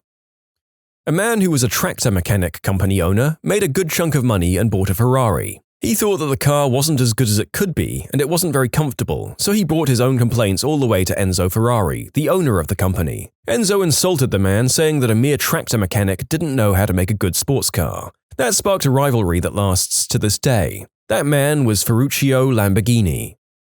During the American Revolution, John Paul Jones sailed over to England to burn down British naval ships. He succeeded, of course, and made it back safely. After the revolution, he was even pardoned by the town that he burned most of the ships in. The guy in the war with wounded fingers, a doctor wouldn't amputate them, so he bit them off himself. My great-grandpa did the opposite. They were going to amputate his feet in World War II, and he said, nah. So he went AWOL and treated his own wounded feet on his own. When he came back with 2 perfectly good feet, he basically said, I wanted to keep my feet and I wanted to keep fighting. And as far as I know, he didn't get any kind of punishment, even though he was gone for weeks. I imagine they would have sent him back home if they'd amputated his feet, so hard to call him a deserter for running off, especially if he came back to fight. Leonid Rogozov removing his own appendix, or Inez Ramirez Perez for doing her own C-section. Rogozov was a good doctor, and Perez was a poor Mexican woman. The guy who made body armor and shot himself to test it. I mean, I'd use a test dummy for the first few times myself. Judging by the guy's decisions, I would call him a test dummy. Metallica fired Dave Mustaine in 1983 because he was sort of a control freak and wanted to take the band in a more prog or jazz metal direction. He was also way overdoing it with substances and was known for violent behavior at the time. He went off and created his own band Megadeth, and over the next 30+ years he'd sold millions of albums and toured the whole world writing and controlling pretty much everything he had ever wanted. It seems they've now patched all the things up. The guy's an absolute genius and beast of a guitarist and songwriter. Even as a guy who knows nothing about the heavier music, that is amazing. The author has a runner-up story attached to the coattails of this absolute legend. Also, when guitarist Hillel Slovak died in 1988, John Frusciante was a 19-year-old kid and a huge fan of the Red Hot Chili Peppers. He was heartbroken and didn't want to see the end of his favorite band. So he went and auditioned to play the lead guitar. He got the gig, helped take them to the top of the charts. The rest is history, and today he's considered one of the greatest rock guitarists out there. Martine Rothblatt, founder of SiriusXM and an unbelievable polymath, was told her daughter Genesis had 3 months to live. She had been diagnosed with a type of pulmonary arterial hypertension which was fatal. The disease causes too much pressure in the blood vessels leading from the heart to the lungs, causing them to narrow and not carry enough oxygen. So Rothblatt quit all of her other work and went to the library to save her daughter. Even though she had zero background in the field, she figured out a cure and in the process founded United Therapeutics, which is a $1 billion biotechnology company. Rothblatt's life story is amazing. Marie Curie, a Polish and French chemist and a physicist who, without going into great detail, died of constant exposure to radiation while seeking a cure for others, more or less sacrificing herself as a human guinea pig, knowing full well the consequences of her actions. Here in Scotland, we have many Marie Curie charity shops who provide funds for hospices and the like. I'm pretty sure she's responsible for saving my butt and many countless others for her pioneering works. Was quoted in 1912 as saying, "F it, I'll do it myself." Possibly paraphrased. Clara Lemlich taking the stage at a union meeting in 1909 to declare a general strike after the older male union leaders told the working girls that there wasn't really a point in striking and it would be too hard, just be patient and deal with it. So 20-year-old Clara interrupts them, climbs up on the stage and shouts at the crowd, "I have listened to all the speeches and I have no further patience for talk. I too have worked and suffered and I am tired of talk. I move that we go on general strike. Now." And everyone went for it, instant agreement from the workers. The Soviet woman who lost her husband in World War II to the Germans, who sold everything to pay for a tank with the request that she got to drive it to fight them. Go and read up about Maria Oktyabrskaya on Wikipedia. Sir Ranulph Fiennes, after an expedition, I think to the Arctic, had frostbitten digits on one hand. After becoming irritated and uncomfortable waiting for the doctors to sort out treatment, he went to his garden shed and amputated them himself. George Clooney bought his own spy satellite to prove the alleged crimes of an African warlord because nobody else would. The kicker is that he's using all of his earnings from shilling Nespresso to do it. Also, I thought he was buying time on it and didn't outright purchase the satellite. Here's a notable mention, albeit somewhat obscure. Sam Regenstrife once made 40% of the dishwashers in the USA at the time. He fell ill with a kidney stone and went to his local hospital in Indiana. Upon leaving, he was disgusted by the waiting times and quality of care. He took matters into his own hands and created a hospital and founded the Regenstrife Institute. This institute helped map the genome of COVID-19 and translated its findings into 20+ languages, helping the world fight this virus. Henry Ford proposed to buy Ferrari so that Ford could be competitive in the performance car market. The deal was about to be signed, but Enzo only wanted to sell the commercial Ferrari division and not the racing arm. So Henry Ford said F it, and thus was born the Ford GT40. Enzo is pretty much the reason 2 other sports car companies exist. Leroy Jenkins! Oh my god, he just ran in. Stick to the plan. God damn it, Leroy! What's the most WTF thing you've seen go down in front of you? I was a kid, say around 7 maybe. My father and I were at the bank and he goes inside to do something and I stayed in the car. The driver's side door opens and this guy just gets in the car and looks down at the key. He finally turns and notices me, smiles and says, "Oh, sorry, wrong car." I then see him get into a completely different style and color car a few spaces down and drive away. As a kid, that scared the ever-loving crap out of me. Growing up, I worked on a passenger ferry to a town beach. One day we were on a layover between boats, sitting on the dock, eating lunch. It's quiet and there were ducks swimming by, really nice sunny day. All of a sudden, a swan swoops in from gosh knows where and literally lands on top of one of the ducks, forcing it under the water. The swan is literally sitting on this duck as the duck struggles to get free. After a while, the struggling stops. The duck the swan landed on does not come back up to the surface. In conclusion, I watched a swan drown a duck in cold blood. 2 heavily pregnant women fighting, like seriously fighting. I'm talking fists, kicks, scratching, hair pulling. Everyone wanted to break it up, but nobody wanted to get in the middle of it. Maybe the babies inside of them were enemies in the past life and decided to continue their battle using their new mothers as flesh mecha Gundams. Driving home from work one night on the freeway, I look out of my window to see a yellow motorcycle zip past me, on its side trailing sparks. The driver had fallen off and was rolling past my car. As I watch him thinking, oh crap, he fell off, I hope he's okay, a black 4-door sedan rolls right over the top of the guy. And that was the first time I ever had to call 911. One day at college during the spring semester, birds started falling out of the trees. Most couldn't fly, some were dead, and others were unconscious and kind of twitchy. Really freaked everyone out. Biology department investigated, and they determined that a series of flash freezes kick-started the fermentation process of the new spring berries on the trees, and the birds were getting completely wasted. All I can say is, lucky birds. I can tell you, I would have saved several thousands in my life by now if I could get lit that cheaply. More stories of blotto animals followed.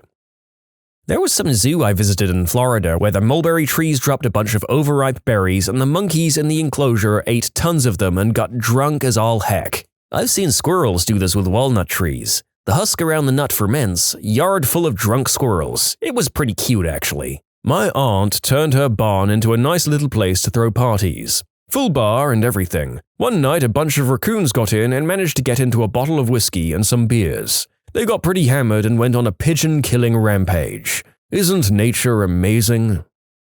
Saw 2 people doing the deed against the wall of the main train station wall at 6:30 p.m. on a Friday night. The cops pulled the guy out of her 5 minutes after I showed up. So, my takeaway is that you were watching for at least 5 minutes. Maybe they hired those cops to be the contraception. Coptraception. Mine's a very gruesome what the frick. One time, back when I was a student, I was waiting for my train home to leave, and as there were several minutes left, I was enjoying a sandwich outside on the platform. On the other side of the platform stood another train and a young couple, saying goodbyes and kissing, and the man still stood in the door as the train started to leave. I took a bite out of my sandwich. The man gave his girlfriend a last kiss and swung the door shut as he was jumping off. A piece of his jacket, or perhaps trousers, got caught up and he fell to the platform, got dragged under the train and promptly crushed in a gruesome fashion, with blood and other tissue spraying everywhere as his girlfriend stood and watched, paralyzed in absolute horror. People in the train were banging on the windows and screaming for it to stop. People on the platform were in absolute panic and some of them had bits of the unfortunate guy on them. And I stood there with a half-chewed bite of my sandwich in my mouth and my jaws wide open in astonishment. I don't think I will ever again see something as disturbing in my life happening so innocuously and within a few heartbeats, or chews. My husband and I were in a mall in Bethesda, Maryland when we passed a Tyson chicken kiosk where Mary Lou Retton was demonstrating how awesome Tyson chicken is. We watched for a moment and then walked on toward the mall exit. A short way down the mall we see a young woman escorting a person in a chicken costume towards the kiosk. The chicken appears to be splattered with blood-red paint and they're carrying a bucket. They pass us and we stop. Did you see? Was that a chicken? Not wanting to miss what was sure to be a spectacle, we turned around and followed the chick and her chicken friend to the Tyson chicken stage. The chicken-costumed man runs towards the stage and tosses red liquid at Mary Lou Retton, who despite her Olympian status is unable to avoid it entirely. Security guards immediately rush the chicken and grab him, while the woman screams about how Tyson murders chickens. As security drags the couple away, we hear the young woman shouting, "Stop choking the chicken! Stop choking the chicken!" I still can't believe that happened. This happened in Ireland. That's Limerick City. We'd closed up the restaurant for the night and were cleaning it up. Two women began knocking on the doors, asking us to let them in. They looked pretty distressed, so we let them in. They'd been attacked on the street. We sat them down and rang the Gardaí. It was then we noticed the blood. One of the women had multiple puncture wounds on her back. She didn't even realize. They just felt the blow and assumed it was just punches, but whoever attacked them had stabbed them with a screwdriver or something. They were pretty upset, but were remarkably calm considering they were full of holes. Pretty what the frick moment for us in the restaurant. Shock and adrenaline can help you cope with anything, it seems. The EMTs arrived and took them to the hospital. Another time, same restaurant, late night after the nightclub crowd, drunk students. A guy in the queue dropped money, bent down to pick it up and stumbled into another guy. The guy who got bumped turned and bent down, clamped his teeth around the stumbler's ear and tore it off, spat it out and nonchalantly ordered his food. We put the ear on ice and called the ambulance. The paramedics lost the ear en route and the poor guy never got it reattached. Well, my life is pretty mundane, but here goes nothing. When I was in middle school, my family still had a big old box TV. In fact, its stand was an even bigger broken TV that was built into a wood frame and swiveled. So one day, I had an open soda on top of the working TV and accidentally moved the swivel, thus knocking the soda off it. It did a full flip and landed right side up. Not a drop spilled. I proceeded to run outside and scream like a maniac. Probably the highlight of my life. I dropped a McDonald's drink once and it landed right on its lid and pushed the straw inside it and didn't spill. Did that right in school and had one kid see it. Why have none of my many beverages that I've spilled in my long lifetime ever done this? Perhaps I'm due for a few non-spill drops in my near future. I worked at a public shooting range for a number of years. One day back in 2009, me and a few of the employees were unloading the rental pieces from the safe to be put out on the firing line. The guy in front of me pulled out an Uzi and an SKS, both semi-auto, and he broke the #1 rule of weapon safety and had them both pointed up towards him. Long story short, he dropped the SKS and the bolt went into the trigger guard of the Uzi, which had the grip safety disabled, which was inexplicably loaded as well. It shot through his thumb, which was over the barrel, and right through his head. He fell to the floor, but didn't die until the helicopter ride on the way to the hospital. I just don't get when people take weapon safety so casually. It's one rule, but gosh darn it, so many people can't follow it. I once saw a woman shoot herself in the stomach at a public range. Rather, I saw the blood trail, because after this woman shot herself, she calmly packed up, got in her car, and drove the frick away. All while bleeding out of her stomach and without anybody noticing. Saw it all on the tapes later. How she wasn't freaking the frick out, I will never understand. I once witnessed a Mexican standoff in a crowded parking lot. Did anyone end up firing, or was it a cliffhanger where you had to wait until the next episode? They ended up yelling at each other for a few minutes and then leaving. Anticlimactic, but it was the best outcome. There's this older woman who goes to the same gym as I do, probably early 60s with bright blue pigtails. The only thing she does at the gym is stand in the middle of the weight room eating a papaya like a chipmunk every single day. This has been going on for years. Hey, she took the first step. One of these days she's going to work out. In my middle school, a fight broke out between two girls. One of the girls yanked on the other girl's hair so hard a patch of it came off and you could visibly see some blood leaking out of that area. That scream was something I'll never forget.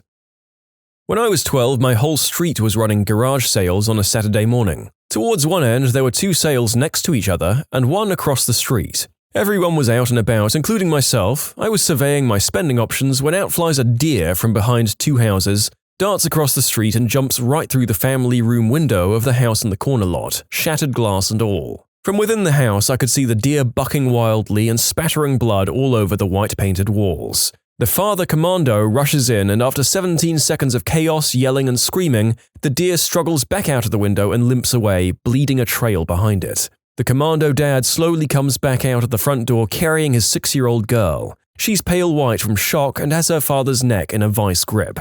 She was the one screaming. The deer was later found dead 4 blocks away. It's super vanilla, but one time I drove by a topless, obese man taking a kitten out of a mailbox. That was like 5 years ago, and I still wonder about the context. Finally, I got some tail. Just a few days ago, dolphins in the river. I thought I'd gone crazy, but then I saw them 5 more times in the next 30 minutes.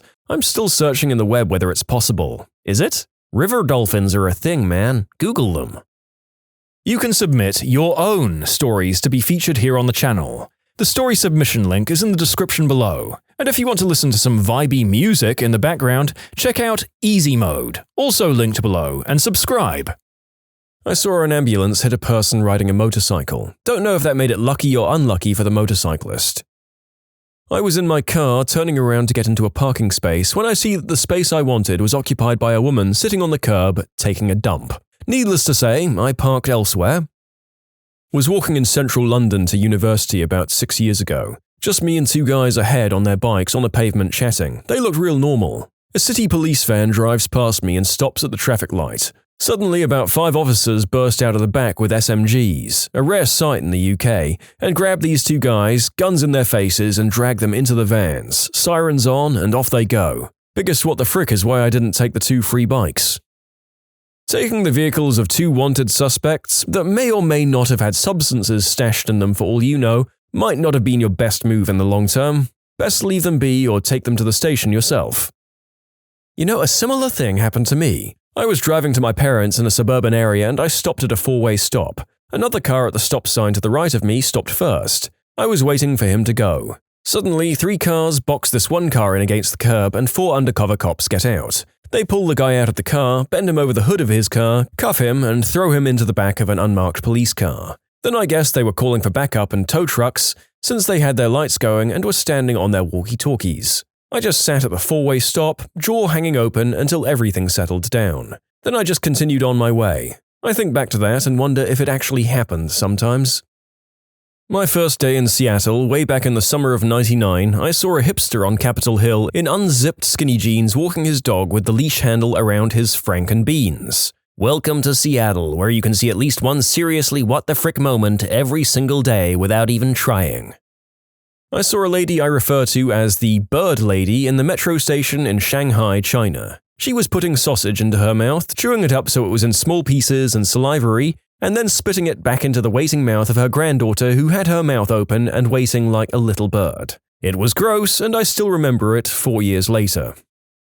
Riding the train on my way home from work one Friday night, and a small group of college students comes on, clearly already pre-gaming at like 6 p.m. They're talking and being loud, and I notice that one of the girls has some stuff leaking out of the little drawstring bag she's bringing with her. I think to myself, damn, that's gonna suck when she finds out. Not a moment later, she turns to her friends and says, "Hey guys, I just peed, ha!" And without missing a beat, they all just laugh and one guy goes, "Oh, Brittany." And they all just get off the train as the doors open, still laughing and being kids, while the rest of us commuters are just staring dumbfounded at this puddle of pee on the floor now. A monkey once jumped onto my lap. I was in a car in Asia and stretched out its hand. I gave it $1 and it ran away and gave it to its master, who was waiting nearby. What are they gonna do? Arrest a monkey? It's genius. Walking through a forest path at my university, I saw 2 crows taking on a snake. I watched for like 5 minutes as the birds were trying to peck at the snake and the snake was picking which bird to lunge at. It seemed like the birds were going for the snake's eyes. It felt like that scene in Chamber of Secrets where Fawkes takes out the basilisk. A drive-by on a neighbor's house, in the middle of the day, in apartments, while we had a party and a bouncy house out front full of kids. A few months ago, I was driving on the motorway and a car pulled over into the hard shoulder ahead of me. The passengers jumped out and literally a few seconds later, it just exploded, like Michael Bay level exploded. Luckily, the passengers were just far away not to be harmed. I was with a friend passing by a bar terrace when one guy stepped in front of us, dropped down onto his knee and proposed to me. He actually had an engagement ring and held out his hand. His friends kind of gathered around and cheered on. I just laughed and walked around him, forgot to say I was 16 or 17 at the time and the guy was in his mid-20s. Be sure to carry around a positive pregnancy test for the next time this happens, so you can pull it out and tell him you dreamed this would happen because your little family will soon be 3. Last summer, some friends and I decided to go and drop acid down at a lake near where we lived. We found a comfortable private spot to set up camp and began our trip. About 3 to 4 hours in, we start swimming around, tripping our balls off as we play in the water and watch the clouds go crazy. Then, we hear some noises and look over to see a fat, shirtless redneck in jean shorts and his wrinkly, way too tan wife steering a small boat towards the shore near us. We start to get a little worried as they get nearer and nearer, not sure how we're going to play it cool with them being that close to us. Then all of a sudden we see a little wiener dog hop off the boat, followed by another and another, until eventually there are 7 little wiener dogs running around the shore right in front of us. After what was probably 30 minutes to an hour, the man whistled and they all ran back to the boat and hopped in, sailing into the sunset never to be seen again. It was a very strange occurrence and I wouldn't have trusted my own eyes if my friends hadn't seen it as well. Sitting at a cafeteria late at night in my shady neighborhood. A BMW drives up the parking lot and a man gets out and walks away. BMWs are not something you leave unattended here, so it was already a bit weird, but whatever, I have food. A few minutes later, another guy walks up to the car looking around suspiciously. He grabs the frickin' keys from behind the front wheel somewhere, gets in and drives off. I have no idea what kind of deal this was, but if you get a frickin' BMW for free with it, then I ain't seen nothing. So if whatever you're selling comes with a $40,000 luxury sedan, are you dealing in multi-million-dollar munitions chips, or are there just 2 Stormy Daniels in the back seat? At my university, I watched an eagle, which aren't common in my area, swoop down and kill a squirrel early in the morning. It was at LSU and it was a bald eagle. As for the squirrel, I have no idea. A typical brown squirrel, I suppose. It was pretty brutal, but the squirrel was instantly lifeless as soon as the eagle made contact, so at least it wasn't made to suffer. My friend nearly shot me in the face when I was 15. I showed him my brother's SIG 9mm with hollow point bullets, then took the clip out and handed it to my friend. He proceeded to point-blank aim the weapon at me and pull the trigger. With one in the chamber, it literally put a small cut in the shoulder of my shirt. "What the frick, man? Why is there one in the chamber?" "What the frick, man? It's a piece. Don't point and shoot unless you plan to kill." "What the frick myself, not checking the chamber. You know your brother's an idiot." I was driving through town one evening and I stopped at a stop sign. I looked out my window and see a kid 10 years old or so dressed up like a banana. We make eye contact and he starts dancing. What the frick? "Did you check your watch to see if it was peanut butter jelly time?" I was on vacation this past year in the Dominican Republic and for some reason our rental had issues. When turning the car on, the alarm would go off and not shut off. Eventually, we learned to deal with it and just drive until it shut off. So one day we're driving with the alarm on and one of their army men pulled us over. We anticipated him coming up to say something about the alarm. Instead, he starts chasing down a Haitian selling fruit. The Haitian tries to run and the army man shoots him with his M16. I crapped myself at that moment. I saw a seagull eating another dead seagull in a Sears parking lot. It happened when I was 12. On my way home, a strange guy, probably 16 or 17, appeared in front of me. I was scared as frick because he looked very brutal. He then came directly towards me and kissed my cheek, followed by the words, "God loves you," and then proceeded to run away, laughing like crazy. I nearly crapped my pants, but it was worth it. I was at a party with some mates and of course beer pong starts going down. Now one of my mates was so wasted out of his mind that he could barely stand up, let alone get anything in. Adding to this, he was the worst at any sport you could think of. But somehow, in his inebriated state, he was getting every single ping pong ball in all the cups. He must have had an 80% accuracy rate or something ridiculous. He remembers none of it. He was so drunk he forgot he was crap at sports. I don't know if it's the most what the frick thing, but it did just happen. I was driving along and saw a car ram into the back of a black SUV. The SUV pulls over and the car stops. 3 angry, obese Asian men jump out of the SUV carrying tire irons and a baseball bat, and literally jump on the car, battering the crap out of it, breaking the windshield, etc. One of them breaks the passenger's window and tries to drag the driver out. The driver backs up at speed, fat Asians tumbling everywhere. Puts it into drive to ram the car again. Fat Asians are running into the SUV now, while the car dude backs up, rams them, backs up and rams them again. Fat Asian SUV speeds away, weaving through traffic, followed by broken windshield, jacked up sedan guy, music still blasting from the speakers. In Philly back in the 80s, going into the Spectrum to see the Sixers play the Knicks, guy got stabbed in the chest about 20 feet in front of us. He fell to the side with his blade sticking out of his chest next to the turnstile. People passed by him like it was nothing. I was walking in St. Petersburg, Russia while studying abroad. We were in a shopping or residential area off Nevsky Prospect when a police car shows up. Now, this wasn't an area where cars normally went, so it was strange. Then 4 guys got out of the car, opened the trunk, and put on FSB bulletproof vests and small arms. They looked like SMGs, but I wasn't close enough to tell. They then proceeded to walk into an apartment building. I told our group we had to get the frick out of there. What was your most serious, Thank God I double-checked. moment?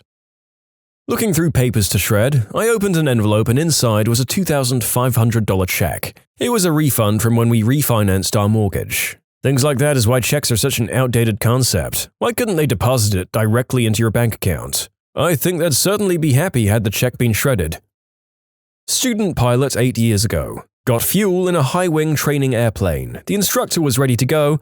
I'd done the pre-flight before the fuel truck arrived. You can't see the fuel caps from the ground. I was about to start the engine, but got out, hopped up on the step, and found both caps loose. You always do your whole pre-flight yourself. No excuses. Someone could have just landed and delivered it to you fully fueled. Run the whole check anyway. Fly to another airport and park it for lunch. Full pre-flight before you head home. Full checklist every time. Not a pilot, great-grandfather was. He imparted wisdom on my grandmother who shared it with me when I expressed interest on getting flying lessons. Everyone on the runway is a frickin' idiot. You can never be too sure someone didn't mess with your plane. Check it out, then check it again. 'Cause a car crash might not kill you, but a plane crash will. Was paying my mortgages online and almost added an extra digit to my payment amount. That would have sucked so bad because it could have wiped my checking account out. My dad transferred $40K to his mortgage instead of his savings. He's still trying to get it back. He'll lose interest eventually? Almost submitted a test paper without my name on it. Almost forgot my room keys before a 6-hour drive back to my university.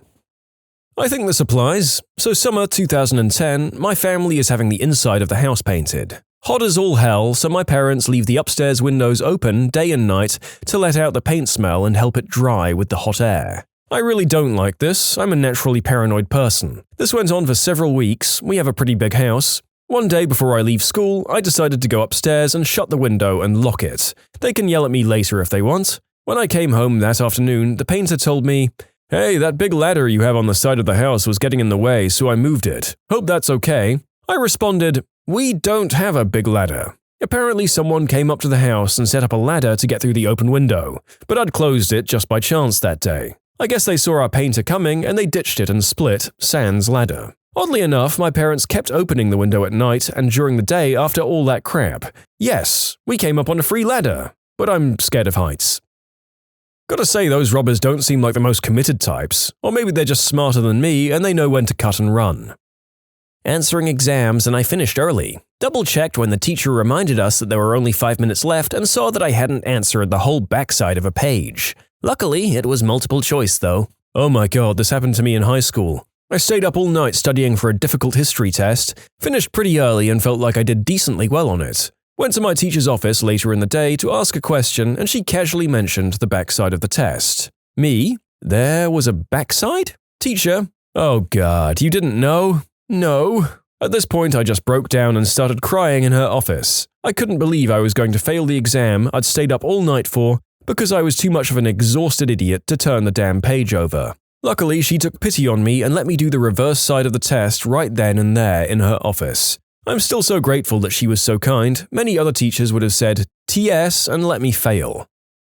I was at a 4-way intersection at night when my light turned green. I was the only car on the road and in a hurry, but something in me felt like I needed to look left before I went. Right after I turned my head to look, a car without any headlights on ran the red light, doing probably 50 miles per hour. Had I just immediately gone instead of glancing left, I would have been T-boned and probably killed. Listen to your gut, people. Reminds me of the one time my friend and I were going back to his place. We'd stopped at the lights and he was right behind me, and the light turned green. Well, I looked before going, because that's a good idea, and at night as well. Saw a guy coming down the street, at least they had their lights on, and just sat because I knew they weren't going to stop. Not sure if I would have got through or not, but you can just tell some people aren't going to stop at the light. I was rock climbing Apple Valley, California. I was in a rush and a bit teed off that I had to clean a route that someone had already agreed to do and then bailed at the last second. My belayer was preoccupied in a conversation and didn't check my knot. I jumped on the climb and got a really bad feeling right before I got to the first bolt. I decided to recheck everything and noticed my knot was half done. I stopped and double-checked everything else before continuing. That moment comes to mind before every sport climb. I also never had that friend belay me again. I once worked at a school where I had to look after the kids who stayed until their parents picked them up. Don't know what it's called in English, after-school care? They usually had the classic little game where they would hide and I pretended not to know where they were and told the parents that I hadn't seen them all day. Problem is that they would do this 2 or 3 at a time and then come out all together. Usually. One time this kid started hiding with some others at around 6 p.m. but didn't come out at all. So he kept hiding away until 7 p.m. at the end of my shift. Thank frick that during my closing routine I found him in some ridiculous tiny little space because I totally forgot about him. I had about 40 to 50 parents come in between 6 and 7. When his mother came to pick him up way later than I expected, I acted all jolly, but I seriously would have closed off since I thought all the children had left. Not a proud moment. I almost killed my niece's cat via washing machine. I was staying with my brother and his family for a bit when I first moved to the city. One day I threw a bunch of clothes in the machine, went back to my room to get a sweater, threw that into the machine on top of the curious feline that had jumped in while I was out of the room. Poured in the detergent and just about closed the lid when I decided to double-check the pocket of my sweater. As soon as I moved it out jumped the cat. Never told anyone, but I made a point of checking from then on. Very recently, I changed a light bulb at work in a corridor that rarely got used. A long fluorescent bulb. As I was walking away, turning a corner, I realized the pitch of the hum of the light seemed off. Just seemed higher pitched than normal. I went back to check to make sure the light was on. It was on fire. Don't know if it was the bulb or the fixture, but the whole thing was in flames and the light was on. Dealt with it, but if I'd kept walking, the building would probably have taken serious damage before sprinklers kicked in. A colleague of mine saved me. I'd printed around 500 letters for him, and when I handed them over, he said the phone number didn't look right. I dialed it to check, and it was an adult phone line for lonely people. I'd put 2 numbers the wrong way around. We changed our number after that in case any customers misdialed. So glad that my colleague spotted it before those letters were sent out. I woke up late at night feeling thirsty. Everything was dark. I always keep a glass of water by the bed. I grope for the glass and grab it, and I'm about to take a swig when I suddenly think, no, better check. So I put it down and stumble groggily over to the light and switch it on, and there was a huge cockroach floating dead in the glass. And the gagging narrator award for an image so gross and sudden that you pause my recording process temporarily goes to you, sir or madam. Congratulations. Although admittedly, in this job the award gets handed out so frequently that it's worth slightly less than an Emmy, but more than a Tony. This was before backup cameras. I put the car in reverse with my foot on the brake and turned to look behind me. I just saw the ponytail of a little girl disappear behind my car as she bent over to pick up a toy. Away in the distance, her mum was running flat out, her face contorted in terror like I've never seen before. Not really a double check, but that's my story. Citations on an English paper. Every fricking time. One time I was putting my hair straightener away and I dropped it into the toilet. As soon as it hit the water, it started hissing and sizzling, and I assumed it was because it was still hot. For a second, I went to reach over and yank it out. Then I was like, wait, it's still plugged in. It never tripped the safety switch that bathroom outlets usually have because this house was old and didn't have bathroom outlets. I had to run a cheap extension cord from the office to the bathroom to do my hair. Literally almost grabbed a live electrical appliance that was shorting out in water. I'd copied a naughty adult link to send to my boyfriend, ended up not sending it by the way, and later was emailing my students to update them about something else. Accidentally pasted the link into the email and almost sent 20 college students a link to Pornhub. Short term, printing everything off for a London-Edinburgh trip last year and realised when double-checking our train tickets from London to Edinburgh, they were the wrong day. We still had one more day in London. Nothing could be done until we got to London, but if we hadn't noticed before getting to the train station on the day out, it would have been costly. Long term, this stretches the definition of double-checked, but it's still important. I tried to give blood a few times while I was in the Navy, but my iron was always too low no matter what I ate recently. Decided to check it out, got tests done, and I was anemic. Doctor asks if I want to just treat that or go further. Of course, go further and find out why I'm anemic. 18 months and a zillion tests later, Crohn's disease. Since caught while I was in the service, I got a medical retirement discharge, some cash, a monthly stipend, and full healthcare. If I'd just got the anemia treated, I would have gone out while sick deeper in and would probably be in a world of pain right now. I was driving a reach truck, working overnight at some depot. Another guy had crawled in to move a box. I don't know what the frick he was thinking, and I never double-checked because why the frick would I? Always did after that. If I hadn't, he'd be dead. I was pretty shaken and he was oblivious. It was such a seemingly minor thing to everyone except the guy driving the reach. I told him that if I'm driving the reach, he needs to stay the frick out of the aisle and his family can be glad that I lifted that load to look. I assume he just thought I was being a butthole, because he didn't seem to have any idea how close he came to dying. You can submit your own stories to be featured here on the channel. The story submission link is in the description below. And if you want to listen to some vibey music in the background, check out easymode, also linked below, and subscribe. I was cleaning my room and throwing out a bunch of school papers, old envelopes, etc. I'm always nervous throwing out garbage bins in apartments. I guess the garbage chute seems more permanent than a bin that's collected weekly. Because there were so many papers and I was moving, I decided to double-check that bag. I had an envelope of over $1,300 in saving bonds and tips that I'd hidden in my drawer earlier in the year.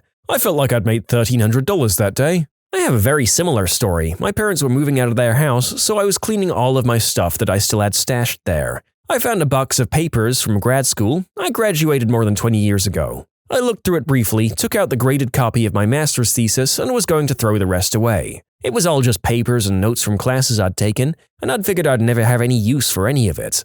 As I was taking the box to recycling, I just had a weird feeling that I should take the time to look through it all. So I started going through each folder. Lo and behold, I found a folder that must have had about $500 in savings bonds that I'd brought to school, and I guess I must have forgotten about.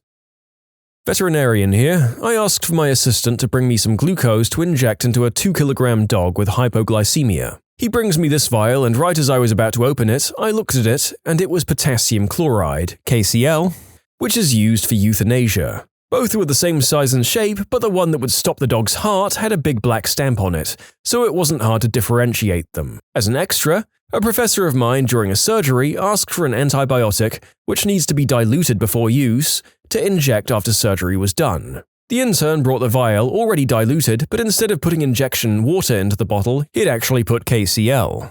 As the professor was injecting the antibiotic, she noticed the heart of the dog was stopping, but fortunately, the amount needed to kill the animal was a bit higher and they were able to save it. When they asked and saw what he'd actually put into the bottle, she went nuts on him for not double-checking it before diluting. I don't know what happened to the students. This is what I've always thought when I bring my cat into the vet for shots updates. I thought, that's ridiculous, they probably have the bottles for euthanasia marked and kept in a different spot. Thank you for terrifying me. Yes, thank you for enlightening all of us that we're one tired medical personnel away from a lethal injection at any given time. Fabulous. Ooh, I have one for this. I've lived in a few places over the years, but they all have one thing in common. Spiders, and lots of them.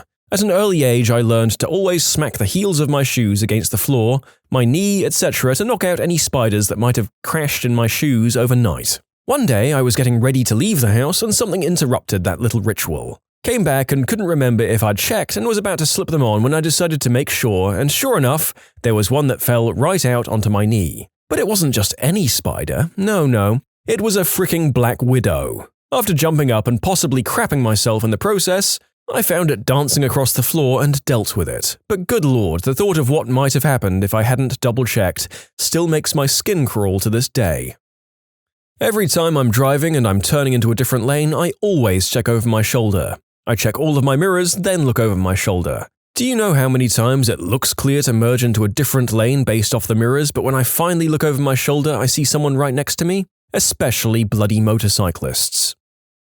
A bit of background first. My university degree was split between two of the departments of my university, the Humanities Department and the Law and Social Sciences Department. I mostly worked with Humanities, with LSS handling about 30 to 40% of my degree. So at the start of my final year, I got my standard email from Humanities asking me to sign up for my history modules for the year. Oddly, there was no matching email from LSS for my politics modules, but I figured that I was probably only having politics modules in the second semester, which was a stupid assumption, but also plausible. A couple of months into the semester, I get an email informing me that I won't have enough credits to graduate at the end of the year. What? So yeah, the university's student services had gone through some internal restructuring, and in the process, I'd become that one person who slips through the net. I had to rush and sign up for politics modules quickly. I was confirmed on them a couple of days later.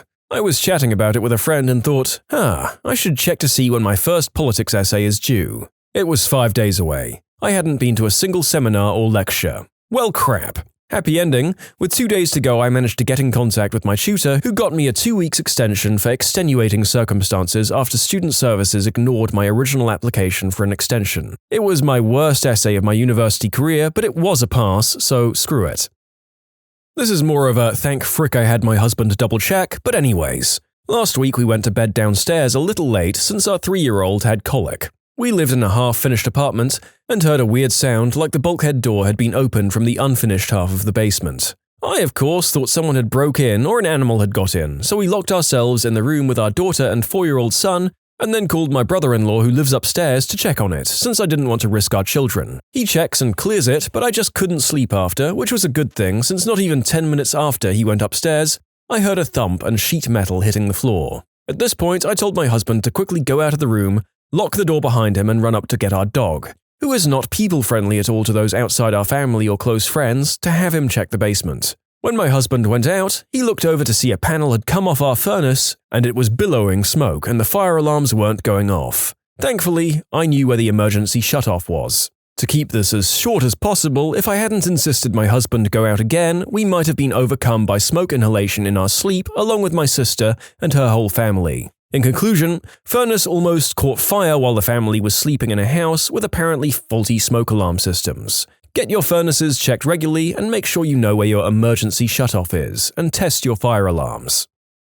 Don't know if this counts, but I had a weird feeling something was off about my wife's behavior. Checked her phone, which I'd never done before and felt terrible about, and found out she cheated on me. It led to a cascade of discovery, as in she was in a relationship with this guy and getting pregnant from him and had had an abortion while visiting her family. Getting divorced now, please don't take this as you shouldn't trust your partner, but be aware of changes in behavior. Winter here in Sweden. I took out the trash. The door was slightly ajar, but the dogs are really good with staying inside when they're supposed to. Came back inside, sat down, felt a bit uneasy and went to the door. I opened it and the Chihuahua was just there in the garden taking a wee. The dog probably wouldn't have survived for long in -13. How long does a body that tiny and with that many biological dead ends maintain its internal temperature for in temperatures like that? 5 seconds? Sorry, Chihuahua owners. I never shared this story before, so I can finally get this off my chest. When I was 16, I got a call from a friend who was alone at home, and he asked if I wanted to come over for pizza and a video game. And I thought, sure, why not? After a nice evening of food, games and movies, I noticed that he was a little bit off, and it wasn't like him. At one point I asked if he was okay, and we started to talk about girls, life, and problems of 16-year-old boys. Before leaving out, I asked if he wanted me to sleep over so he had some company for the weekend, and he just said, "No, I'll just order more pizza and keep playing at night, but thanks man." Well, I went out the door, and after walking around 10 meters from it, I noticed that I didn't close it properly. So I returned, and before closing, I remember thinking, I'm gonna give a check on him. Within 10 minutes of leaving his house and returning, that mother effer had tried to self-delete. I don't want to share more details about it, it's hard to write while all the memories are returning about this topic, but today, he is happy with 3 kids and a perfect marriage. We see each other once a year, and we always cry after a big hug. I wasn't the one who double-checked, but I am so thankful that the person in question did. Storytime, my high school decided to take the senior class to Six Flags at the end of our year. I'd recently gotten over my fear of roller coasters and decided to ride the Superman ride. Little did I know I'd buckled my seatbelt completely wrong. If it wasn't for the worker who checks everyone's seatbelt before the ride starts, I would have flown out of my seat like Superman and died. I know that moment usually feels like an inconvenience, like hurry up and start the ride, but it seriously saved my life. My first full-time job after college, I was a receptionist and office manager for an office. Within the first couple of weeks, I was told to put in an order for office supplies and was given a list of what to order. Since it was a huge office, there were large quantities of things, of course. While putting everything in, I had accidentally added a 0 at the end of one of the entries. Had I not double-checked, we would have had 1,000 boxes of reams of printer paper delivered instead of the 100 my boss requested. I don't like to think how that would have gone over, being so new at the job, let alone where we would have put that many big heavy boxes. In the German military, one base accidentally ordered 20,000 sunscreens instead of 20,000 bullets. My car is old enough that the lights don't turn themselves off. I have to do it manually. I've had my battery die many times because of this. On vacation in a different state, many hours away from anyone who could help me get my battery recharged, I very nearly walked away with the lights still on, but I turned around to check because I had a funny feeling. Delivery driver carrying acetylene on a flatbed truck. Co-worker had strapped down my load for me before I left for delivery, but I always check it myself just in case. I was able to pop the strap off with my bare hand because it had shifted and gotten some slack in it. Had I not checked, that 300-plus pound bottle of flammable gas could have fallen off like a bomb on the freeway. What's your most awkward, "sorry, but I don't work here" experience? Made the mistake of wearing an orange t-shirt to Home Depot. I was approached 4 or 5 times walking back to the lumber section. The funny thing is the expression of confusion and denial on people's faces. I would say, "Oh, I don't work here, I just wore the wrong shirt today," and they would stare at me perplexed, wondering if I was messing with them. I was at a local thrift store, looking at old typewriters with my sister. They were very, very cheap, and she's a writer, so I was buying her one. There was a fellow there who heard me ask out loud a question about how it works. He was a nice old guy who came over and showed me the inner workings of the unit for a solid 50 to 60 minutes. He was very passionate about typewriters and had expert-level knowledge. After an hour of him showing me everything you could imagine with a typewriter and how they work, I asked a question about the price. He responds with, "Well, I don't know about that because I don't work here. I just like typewriters." He was probably lonely. There's an older gentleman who used to be a professional photographer but had to retire due to being constrained to a wheelchair. He hangs around our camera displays a few hours every week and talks to people about cameras. He's so knowledgeable and so enthusiastic that no one's complained since he started doing it over a year ago. I was at a local computer and game store, and this elderly gentleman asked me where they put the controllers for PS3. I told him, "Sorry, I don't work here, so I don't really know." He said, "Seriously, why would you even work here if you don't know where anything is, dummy?" 10 out of 10 would go to that store again. Imagine the asinine people the folks who do work here have to put up with then. Source: I work at a video game store.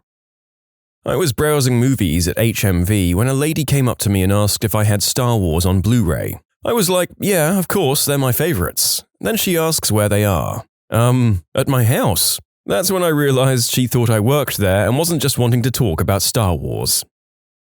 I was in the Grand Bazaar in Istanbul, a very busy store.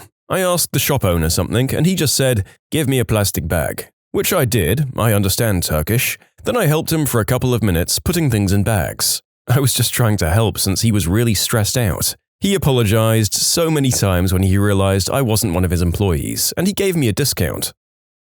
I mean, what was that guy's employee turnover that he didn't recognize whether someone in his shop was an employee or not? Or is this a one of those faces issue?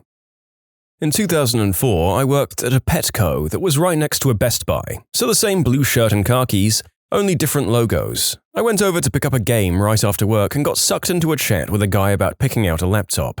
After 10 minutes of going through the pros and cons of various brands, he decides he'd like to get one. I was just like, "Cool, well, good luck with that." I used to work in a bar that was about a 5-minute walk from Tesco, a grocery store. Every Saturday afternoon, the bar would hit a lull between 4 and 5, so I'd get sent to Tesco to pick up fruit, mint, and juice for the night. And seemingly every Saturday, some customer in Tesco would come up to me and mistake me for staff there. My work uniform didn't even look similar to the Tesco uniform. I've never understood it. The best case of mistaking me for someone who worked in Tesco was this. A woman who came up to me while I had my hands full of cartons of juice. She started complaining about the crappy service and unhelpful staff. I tried telling her that I didn't work there, but she kept cutting me off. Eventually, she demanded to speak to my manager. I responded with, "Oh, you'll have to go to the bar around the corner to speak to the manager. That's where she is." The woman looked shocked for a second, but then said, "Oh, well, that explains why this place is run like a poor excuse for a circus. Your manager is off in a bar drinking on the job. I should have guessed it." To which I responded, "No, I work in that bar, and I was sent here for stock. If you want to speak to my manager, you can go to my workplace and talk to her." She realized immediately the mistake she'd made and became much nicer and very apologetic to me. You know someone is a terrible person when you can see them transform so quickly from monster to angel. Then you just know that they abuse that ability and have the power to be a jerk to someone and convince everyone else that it's the other way around because they're always nice otherwise. When I was done working and had gotten back to my apartment, still in my mailman clothes, I was stopped by a woman asking me whether or not I had her package. I had to explain to her that I wasn't at work and that I'd been her neighbor the past 2 years. I was at dinner in a decent restaurant in LA. I was wearing a suit but had taken my jacket off and wasn't wearing a tie, so it was black shoes and pants and a white shirt. I went to the bathroom and was passing this table, and this guy grabbed my arm as I was walking past and said, "Sorry, could you find out where our wine is? We asked you ages ago." At this point, I hadn't realized I resembled the staff in this place and was a bit shell-shocked. So I said, "Sure," and went for a tinkle. On my way back, I thought I'd be a dutiful human being and go and tell the barman, as it was on my way, that this guy hadn't had his wine. The barman slapped his forehead and said, "Hang on," and gave me a glass of white to take to him, which I did and apologized for the delay, and the guy appreciated it too. Then I sat down and went on with my dinner. You probably broke a liquor law by doing that. You're nice, though. I was at Target right after work. I had on a red polo and khakis, and it had my company name embroidered on it that starts with a T. I was doing some network stuff, so I wasn't wearing my normal dress clothes. I forget what I was buying, but I had my cart full and my purse over my shoulder. A woman asked me where the laundry detergent was. I'm used to this, so I just told her that I think it's down a few aisles. The woman lost her ever-loving mind on me, saying that I was a horrible employee, I should know where everything is in my store, I'll never be paid above minimum wage because I'm so stupid. She wanted my name, my supervisor's name, and the number to corporate. It was after her rant that I politely informed her, "Ma'am, I don't work here. I was just telling you where I saw it while shopping for my own stuff." She didn't believe me and went to find a manager. I went to the checkout. I guess she found a manager and brought him to where I was checking out, started demanding that he reprimand me. He then informed her that I didn't in fact work there. She was flabbergasted and just walked away. No apology, no nothing. The manager, however, did apologize to me. I told him no problem, not his fault. You can't fix stupid. In conclusion, I no longer wear red polos to Target. Once I was at Walmart pretty late at night around 11. I think I was looking for cold medicine or something like that. Anyway, a woman who looks to be in her late 30s, I'm 20, comes up to me and shows me her child's school supply list, asking if I can help her find some portfolio folder or something. I was about to tell her that I didn't work there when I saw her daughter, who looked to be around 7 or 8, in one of the aisles peeking out and looking tired and a little nervous. I know how Walmart can be in terms of finding an employee to help you, so I decided to just stick around and helped them find everything on the list. I realized that neither of them spoke very much English, which made some of the items on the lists confusing. It took a good 20 minutes, but they were both really grateful and nice. I guess it's not really an awkward story like you asked for, but still a story. In conclusion, helped a non-English speaking woman and her daughter find school supplies at Walmart, even though I don't work there. Haha, well that sounds like something quite a few people I know would do out of sheer social anxiety rather than inherent niceness. Still pretty great of you though. A couple of weeks ago, I was at my local PetSmart chatting with the one guy there who actually knows his stuff. I have had a good deal of experience with aquariums, but I like to run my ideas by other people before I try them out. We were talking, but a customer came up, so he broke off to assist them. As I was standing there looking at the fish, an old woman walks up to me and asks about what kind of bowl and food she should get for her goldfish her grandson had brought home from the fair. I started to tell her that I didn't work there, but as I glanced around, the guy I was talking to and the other employee were busy. So it went kind of like this. I don't really… You know, the thing is, goldfish actually need a fairly large aquarium, so you should either get at least a 30-gallon setup with this filter and such, or if you don't want to invest that much, I'm sure the store would be more than happy to take it off your hands. If you'd like a more manageable fish, I'd recommend a Betta. Now, here are some good setups for them. Yada yada yada. I finish helping the old woman and immediately get another customer. At this point, I notice there's a mini rush as it's around 5-ish, and people are stopping by after work. This other customer comes up to me and asks a question about what fish would work well in her son's guppy tank. At this point, I'm pretty much committed and I decide to help her too. Eventually, after about 25 minutes and several more customers, the crowd thins out and I go back to my conversation with the employee. I ended up helping PetSmart sell several fish and one aquarium that day. In conclusion, PetSmart customer mistakes me for employee. I assist customers for half an hour because I'm too awkward to correct her. When I was a teenager, I worked in Virgin Records, renamed to Virgin Megastores in the UK now. I'd finished my shift and I'd had a pretty terrible day. I was browsing to buy a couple of CDs to cheer myself up. A customer walked up to me and started asking questions. I'd dealt with customers all day, so I breezily responded, "Sorry, I don't work here." So the customer responds, "But you're wearing a Virgin uniform." There was a super awkward pause during which I could have easily said I'm off duty and about to leave, and recovered, but in panic said, "I just like to wear it," and I walked out of the store. You know those moments when years later you recall an awkward encounter and just shudder? That's my scumbag brain's go-to moment. I had a similar experience while working at HMV many years ago. I'd just finished a shift in the run-up to Christmas, so I slapped a jumper over my HMV t-shirt and started walking toward the door, when a customer decided that it'd be okay to block my path and demand to know if I worked there. I said yes, but I was no longer on the clock and that I'd be more than happy to direct her to one of my colleagues, who she'd see were all wearing visible HMV shirts. She insisted that I help her anyway, and when I told her no, she flipped her lid and told me she'd be speaking with the manager and that I should be fired. I still can't get over the sense of entitlement some people have. You can submit your own stories to be featured here on the channel. The story submission link is in the description below. And if you want to listen to some vibey music in the background, check out easymode, also linked below, and subscribe. Around Christmas time, I was on my lunch hour, in my uniform, picking up some Christmas stuff. I was in a card shop and this man in his 60s hit me over the head with a wrapping paper roll as a joke, before apologizing profusely on realizing I was a customer there. Having said that, I don't know why that would ever be considered a thing to do to someone who you don't know, whether they work there or not. I never resolved it. I was 16 and awkward.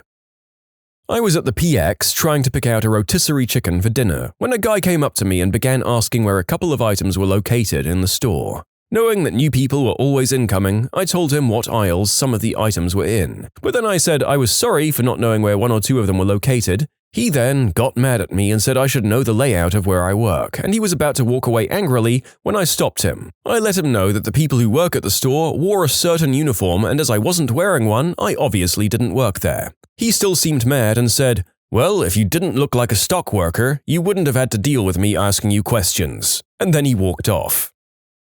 My brother was at Best Buy and was mistaken for an employee because he was wearing a blue shirt. The first time someone asked him where something was, he politely told them he didn't work there, but he did tell them where the product was. The second time this happened, he thought he'd have some fun and pretty much had this guy following him all around the store looking for something my brother had no clue where it was. The guy eventually asked, "Do you even work here?" My brother simply replied, "Nope." The guy stormed out of the store so fast, my brother just went back to what he was doing.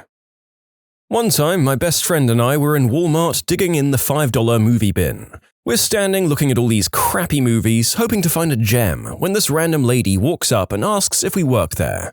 I say, "Sorry ma'am, no we don't," and we continue digging through the bin. Well, this wasn't good enough for this lady. She stands there and asks us something about finding volleyball equipment. I forget exactly what it was she was looking for specifically. I asked if she looked through the sporting goods, which she was standing right in front of, and she says, "Well, yes of course, but I didn't see it. I thought y'all would know where it would be." At this point, my friend and I are both a little frustrated with the situation, so I tell her that we have no idea where else the volleyball equipment would be at the store. I ask if she's gone to Dick's Sporting Goods. That's when all heck broke loose. She raised her voice and started yelling about how she wasn't going to spend that much money and ranting and raving about the cost difference and this and that. My friend and I just looked at each other and walked away. In conclusion, lady wants to know where volleyball equipment is in Walmart and then yells at my friend and I, neither of us work there, for suggesting that she look at a dedicated sporting goods store. The dress code for the company I worked for was this black pullover and the standard dress shoes and trousers. I usually walk up to Asda or Walmart for lunch and stood for about 5 minutes deciding which sweets or chocolate I should get.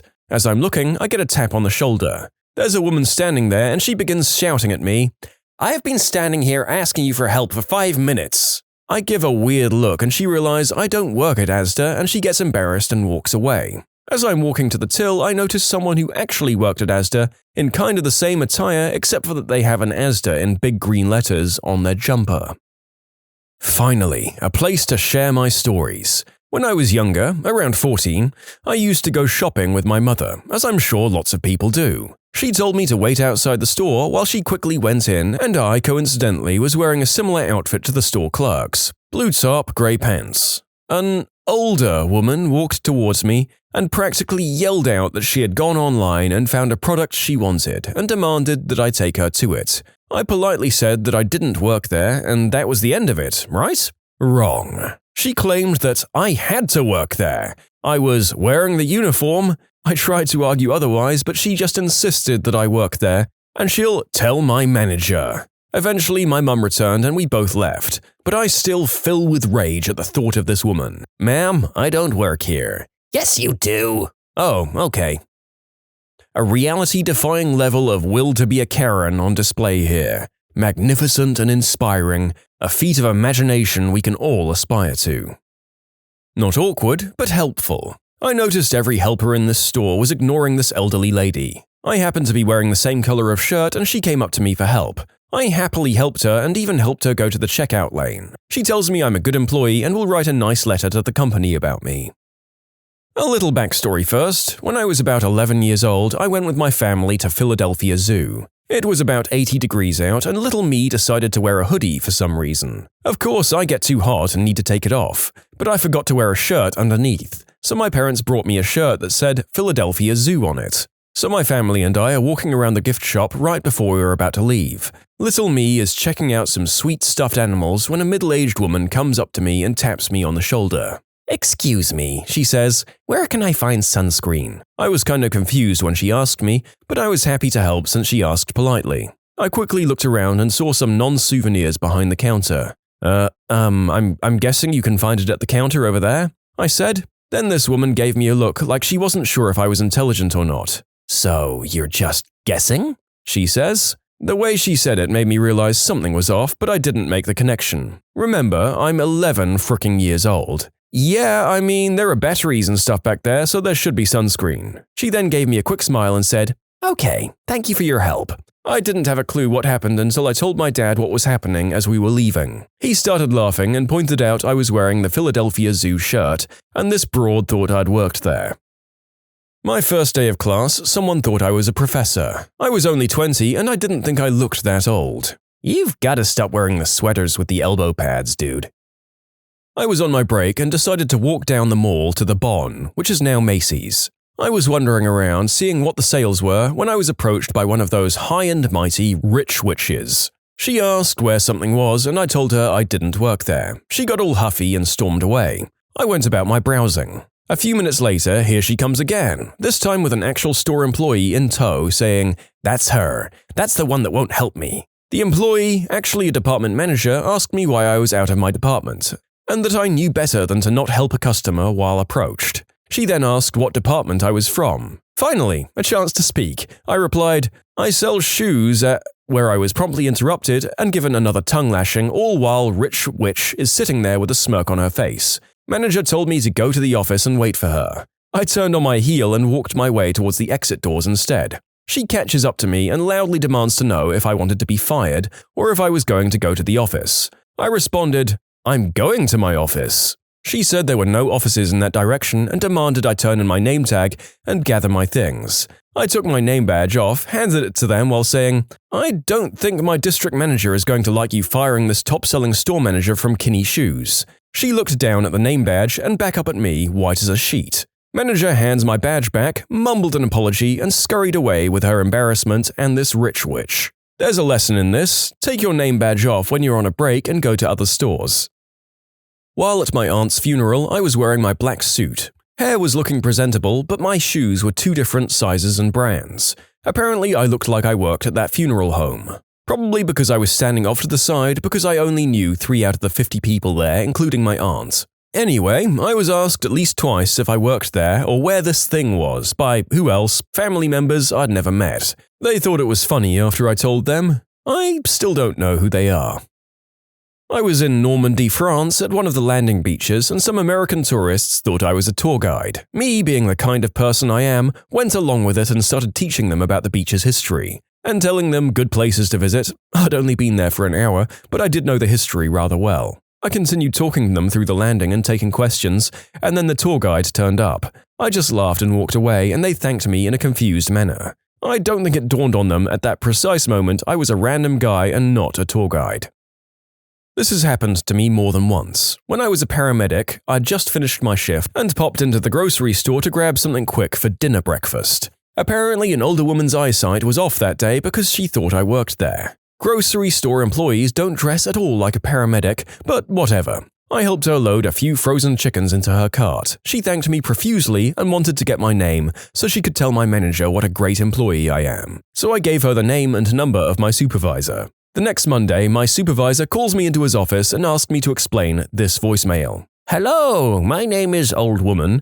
I just wanted to say that you have one of the finest employees in the entire grocery store. He helped me load all the chickens I needed for my potluck into my cart immediately and without hesitation. He was so kind and generous with his time and blah blah blah." His voicemail actually cut her off. The message was so long, so she called back and left a second voicemail just to finish her praise. My supervisor just stared at me. I stared back. We never spoke of it again. I think he was of the opinion that I was moonlighting as some sort of grocery store chicken-loading demigod.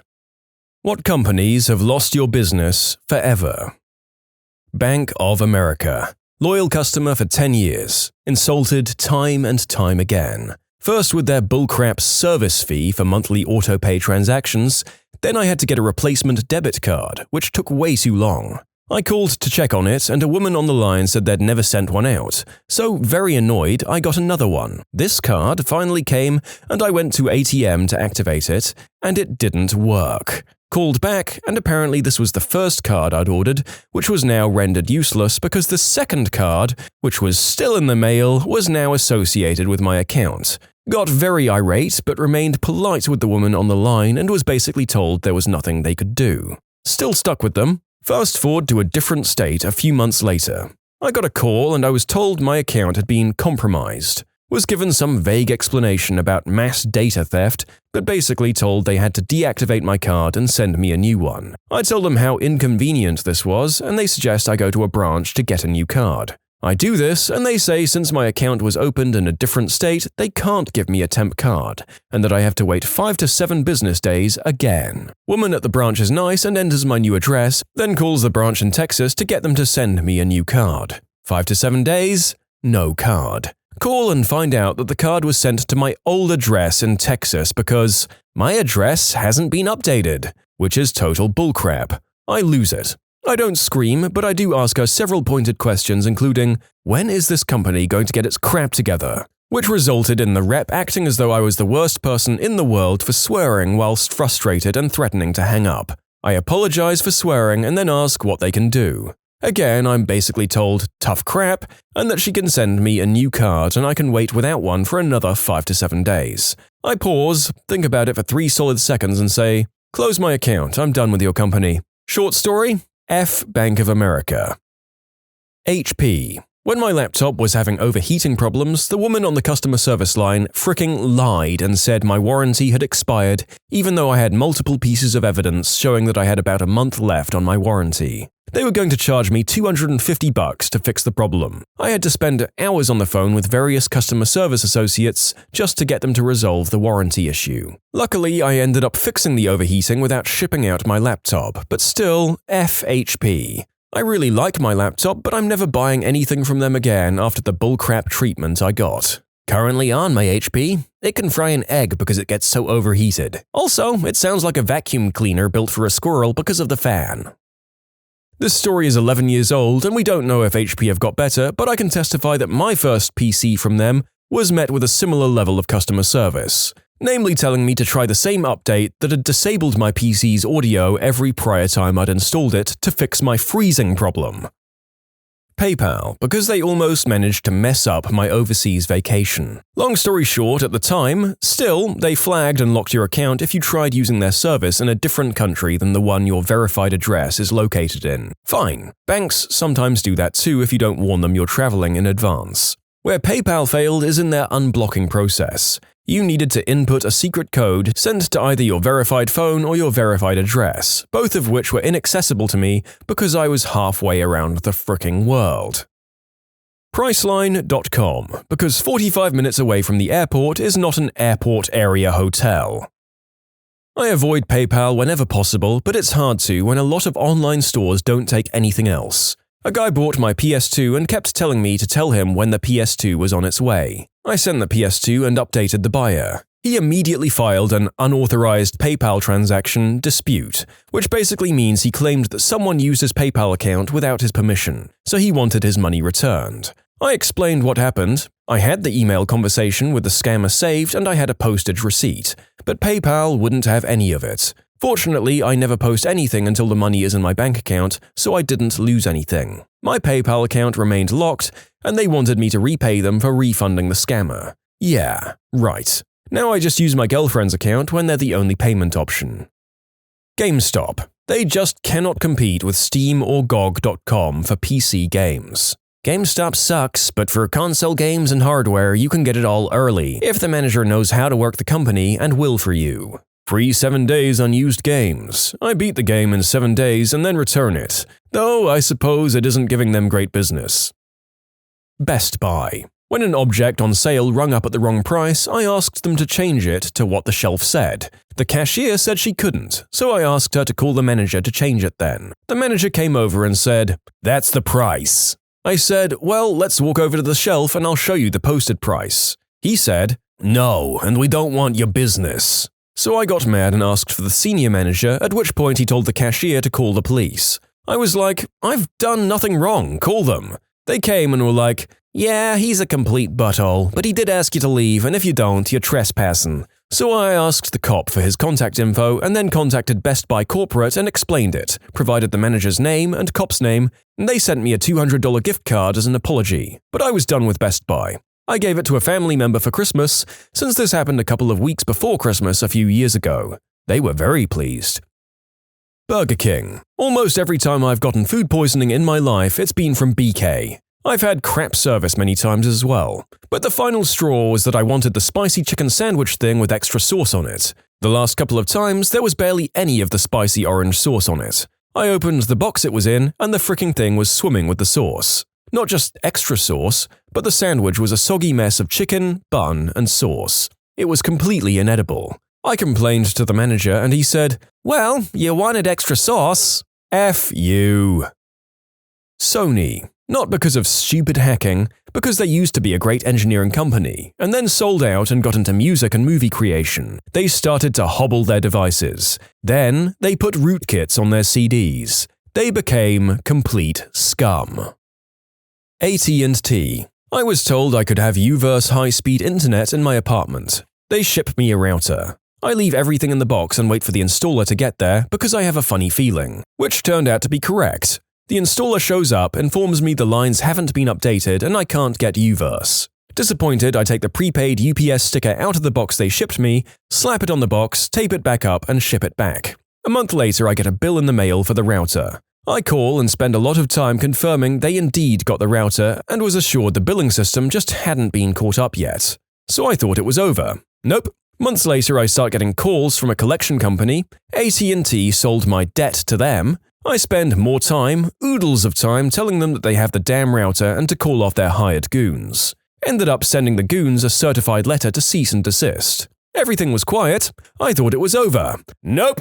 A few months later, I start getting calls and letters from another collection agency. Collection agency number 1 sold it to a different collection agency. This time I pitch a fit. I call AT&T. I tweet AT&T reps on Twitter. I raise a heck of a stink, and finally, the calls stop. I think it's over. Nope! I start getting collection letters for $14. Apparently, they took off the $89 to $100 for the router they'd been wanting to charge me, but still wanted me to pay the fee the collection agency tacks on to make the debt worth their while. So I call AT&T and they have the fricking nerve to say they'll have to investigate and see if I owe the fee or not. God. Needless to say, I spent many hours on this over the year and I'll never get that back. AT&T, go F yourselves, forever, in the dark with a chainsaw.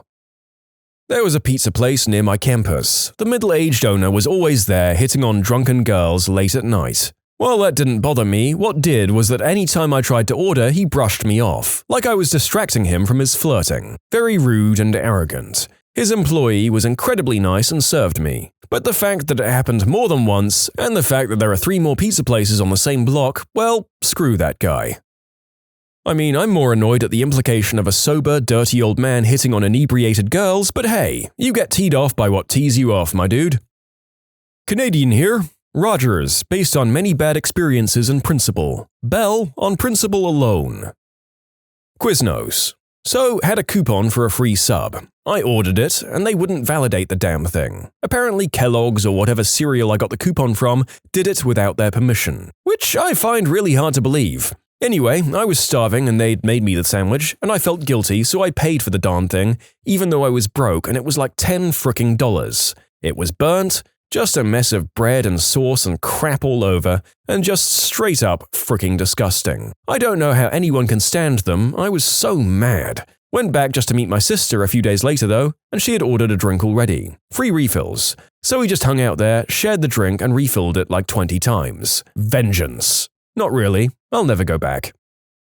Air France. What a shower of rude and incompetent, snobby jerks in general. I was stuck in Paris 2 years ago at Christmas because of snow. They had nobody working the desks anywhere. They booked me into a hotel room that didn't exist, so I left the warm departure lounge for the freezing entrance. A member of staff told me to F off when I asked when the customer service desk would open, and they literally had one check-in desk open to deal with all the rearranged flights in their own fricking airport. They then lost my luggage for the whole 3 weeks I was home and refused any compensation claim. Oh yeah, and the morons will speak French to you on a Paris to Tokyo flight and be angry when you need to switch to English. So I started replying in Japanese, ya funny boys. Ulta. Too many snobs. God, me too. I found a great price on an epilator at Ulta online. Went to the store and found it was $25 more expensive. Asked the sales girl about it and she stood there seriously for about 5 minutes, scratching her head and being all, "Oh my god, that's so weird, I can't believe, like, it's a different price. How weird is that? Like, it's so random, oh my god." I had to actually walk away and find someone who looked less stupid, but couldn't find anyone, so left and I bought the epilator at Target instead. You can submit your own stories to be featured here on the channel. The story submission link is in the description below, and if you want to listen to some vibey music in the background, check out easymode, also linked below, and subscribe.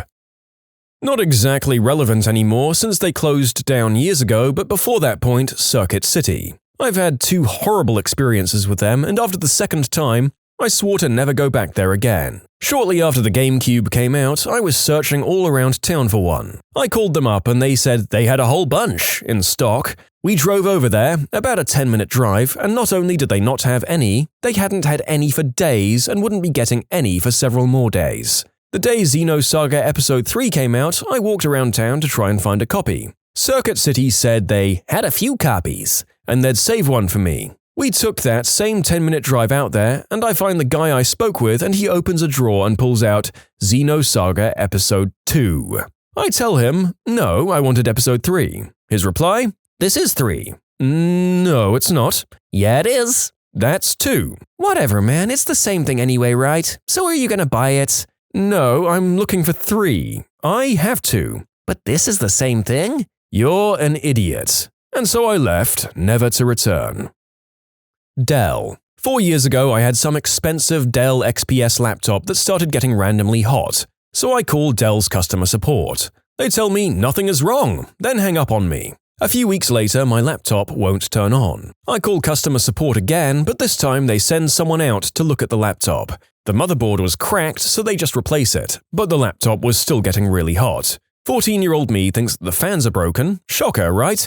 But they insist that nothing is wrong. Long story short, they end up replacing my motherboard, RAM, and hard drive over the next few visits, but they still insist the laptop just gets hot. At this point, it's not the same laptop, so I keep asking Dell for a new one, since this one just doesn't work. They won't replace it, but my mum finds out where I live. Dell has been sued and lost multiple times for using faulty parts and so on. We bring that up, and a few weeks later there's a $4,500 Alienware laptop sitting at my door that they sent me for free. My friend still wonders why I tell him to never buy from Dell and just offer to help them build their own PCs instead. Walmart. I don't hate capitalism or large corporations, but Walmart represents everything that is wrong with American capitalism and corporate culture. Yeah, this would be my answer too. There are so many things wrong with it that I can't even point out which is most important. They treat their workers horribly, their customers horribly, they do illegal crap overseas and use sweatshops to make their prices so low. They put smaller companies out of business and ruin livelihoods in the process. And they mess up the economy so that it has to rely on all these horrible facets. They're terrible on every level. I can't boycott every company that does anything wrong, but holy crap, if you're gonna pick one to boycott, it should be this one. It doesn't cover the same issues, just the symptoms, but feel free to enjoy our old video, Store Workers and Customers, What's Your People of Walmart Story, on this channel to hear what this mega corporation turns people into.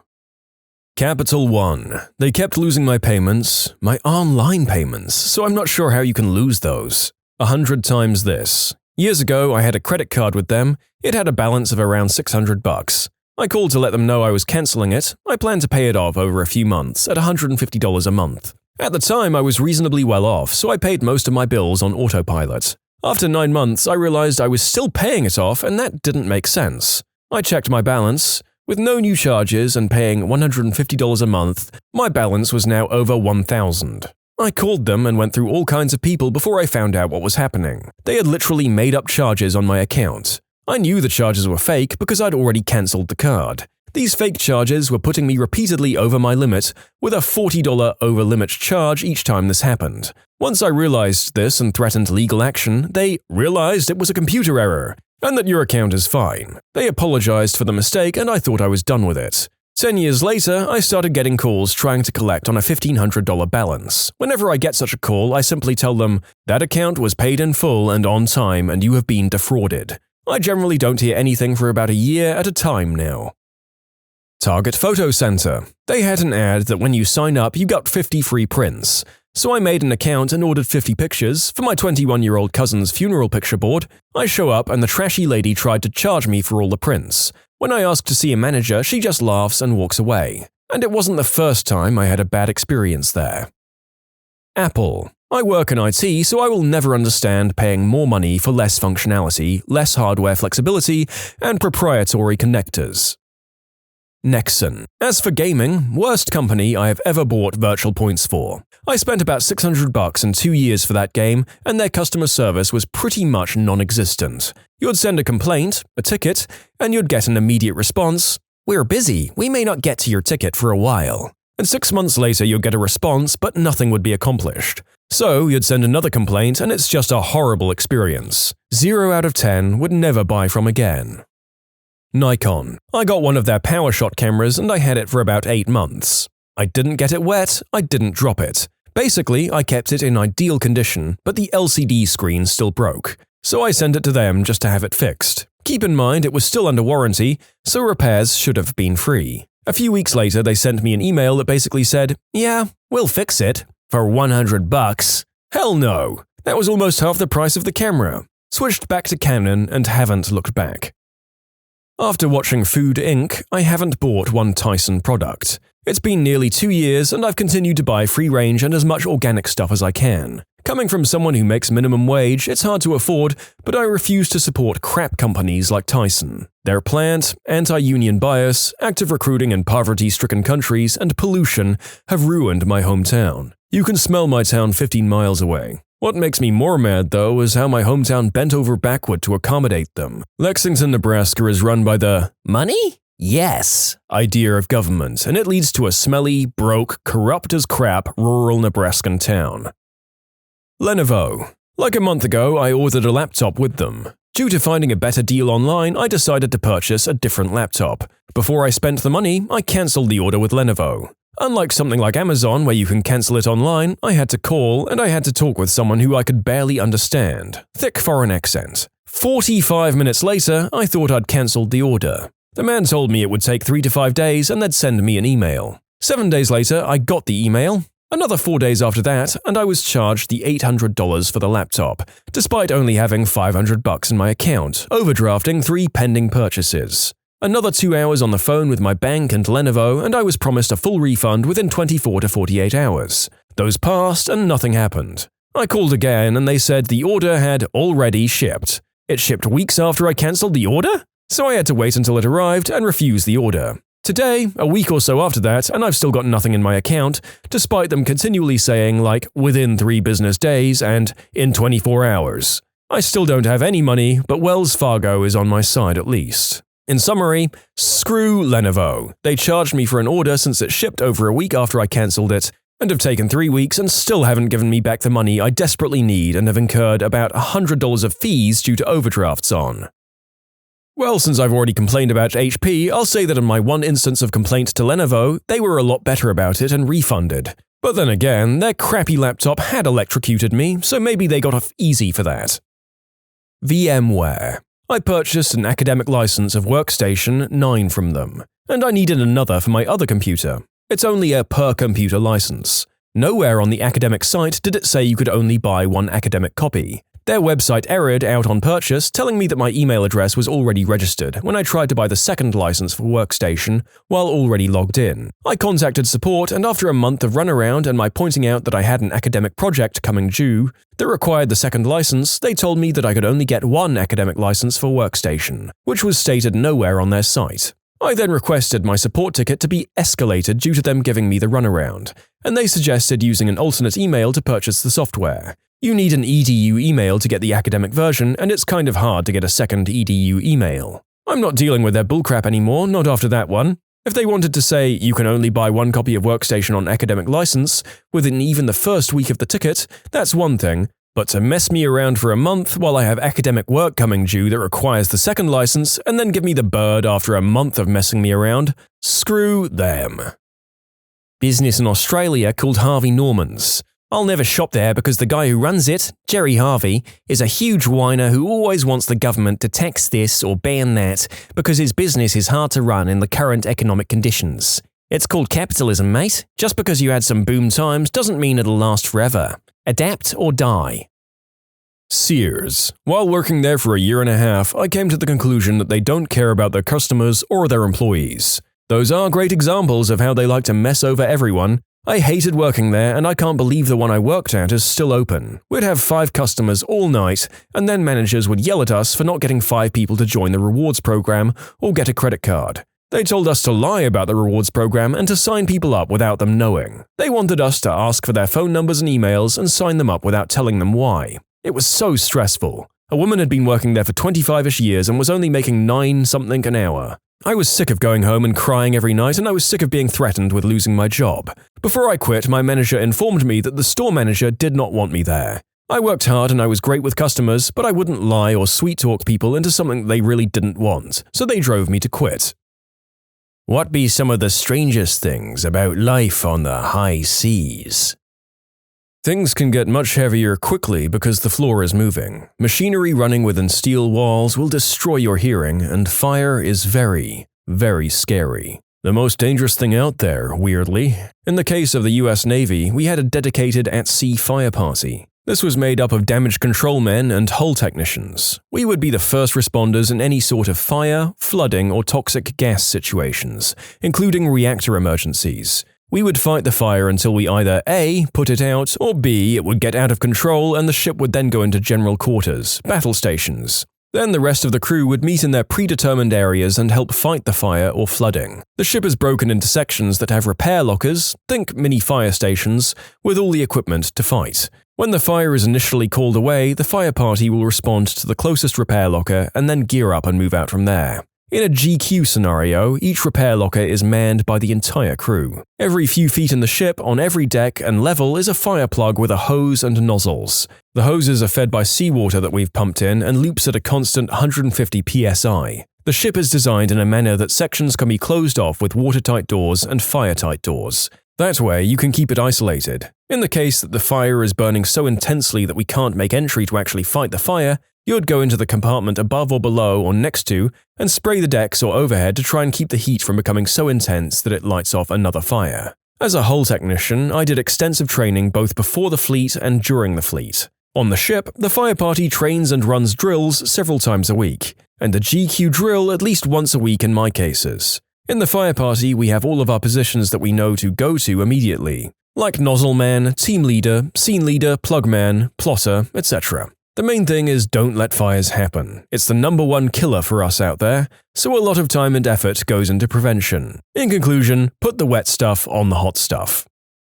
When you get off the boat, you don't actually feel off the boat for sometimes a week. Vertigo is real nasty. I never got seasick ever. My first time being on a boat was for a month. Then getting off in Portugal, I got land sick. It was a bummer. Trying to compensate for waves that don't exist, my father made his living back in the day repairing old fishing ships for recreational use, so I spent a lot of time at sea. I've fallen out of the shower at home after being out for a few months. You get used to the ship rolling and your body adapts and sways to compensate. When you're back on land, it can take a few days to reorient yourself. You can be showering and not realize you're swaying. Before you know it, you're on your butt with the shower curtain wrapped around you and a bump on your head from the curtain rod. As a man who can trip over on an unimpeded straight walk with no help from vertigo, the narrator is beginning to think he should never ever go on a long voyage. I've always slept better at sea. I think the rolling of the ship has something to do with it. I always enjoyed the rough weather. Everyone seems to be in a better, cooperative mood due to the shared experience, like how neighbors all pull together in a big snowstorm. I spent a lot of my childhood at sea with my dad, and one thing I always remember about sleeping on the water is the sound of barnacles. My bunk was right up in the bow and right against the hull at water level, and you could hear them eating at night. To those who haven't heard it, they snap their beak things closed when they catch plankton, or at least that's what I assumed was happening. And there's like a billion of these things living on the outside of the boat, so you can hear this constant multitude of faint clicks, almost like rain. It's a soothing noise. I miss it. That sounds both so gross and so soothing. You can become very disoriented from being surrounded by nothing but water. You get to see so much of the world, but 70% of it is water. We joined the Navy to see the world, and what did we see? We saw the sea. If you wanted to join the other 30%, you should have joined the Army like a real man. The constant movement. Plus, if you're standing watches, you never get enough steady sleep, and you're only half there after 2 or 3 days. You'll find yourself dozing off on your feet. Also, when you eat, keep a hand on your plate. Probably how beautiful the stars are and how frightening the sea gets during a storm. The only time I've ever really seen the Milky Way was in the open ocean at night. We were going back to our rental house in the Bahamas. I was about 14 and had no idea what I was looking at. I didn't understand when my sister told me it was the Milky Way, but it made a huge impression on me. Electronic communications technician here, aboard a submarine. I control all the information going on or off our boat. I establish secure communication with satellites and other ships. I love it, and I wouldn't want to do any other job in the Navy. Getting fresh fruit and vegetables is very rare. Going months without sunlight screws with your head, but your body still knows when it's time to go to bed anyway. We make our own water and air, but from time to time we'll come to the surface for some fresh air. At that point, no one can sleep because the O2 levels just shot up. The ocean is bigger and deeper than you think. It's amazing how much contrast the water has from port to port. The blue water in the Pacific is unlike anything I've ever seen on TV or in magazines. It's beautiful and vast. You have to see it from the deck of a submarine to grasp it. So, when there's a storm, how far underwater are the effects of it seen? For that matter, is there ever turbulence of any kind from things like currents or thermoclines? It depends on how bad the sea state is. I've been pretty deep under a bad storm and we were rocking a bit. We try to go around what we can if they're really bad. Kind of a different perspective here. I served in the US Navy for some time aboard an aircraft carrier. Fresh water is a precious resource, so showers are a bit different. You don't get in and stand under running water. It's essentially a hose with a button on the side of the nozzle. The steps for taking a shower are as follows. 1. Get wet. 2. Soap and wash. 3. Rinse. You work 12 hours, then 12 hours off. It's a loud environment and the ship shakes and shudders often during flight operations. Sometimes to get from point A to point B on the ship requires going up and down several ladders or stairs.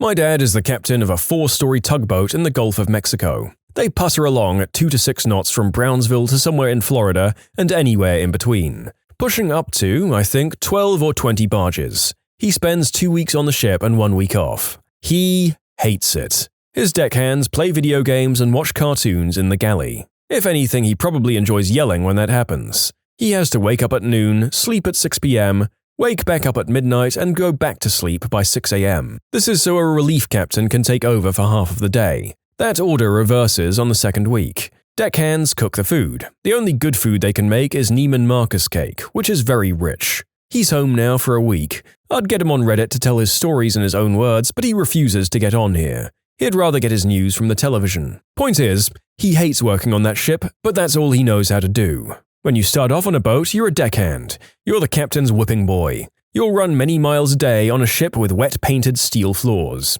Be expected to lift 100 pounds straight up 8 feet, no problem. Chance of man overboard. Pays very well, and you can get a job as a deckhand almost any time with no experience. There you go. If narration ever fails me, I can follow the call of the sea, lift 100 pounds several times a day, break my back, and fall overboard. That's the life. Royal Navy here. I love the fact that on the upper deck of one's ship, looking out to sea, you're seeing what sailors 100, 200, 500, and 1,000 years ago saw. The exact same. Now go to a Roman ruin and look at it. That's not what they saw. I love that, even though it's just waves and stuff.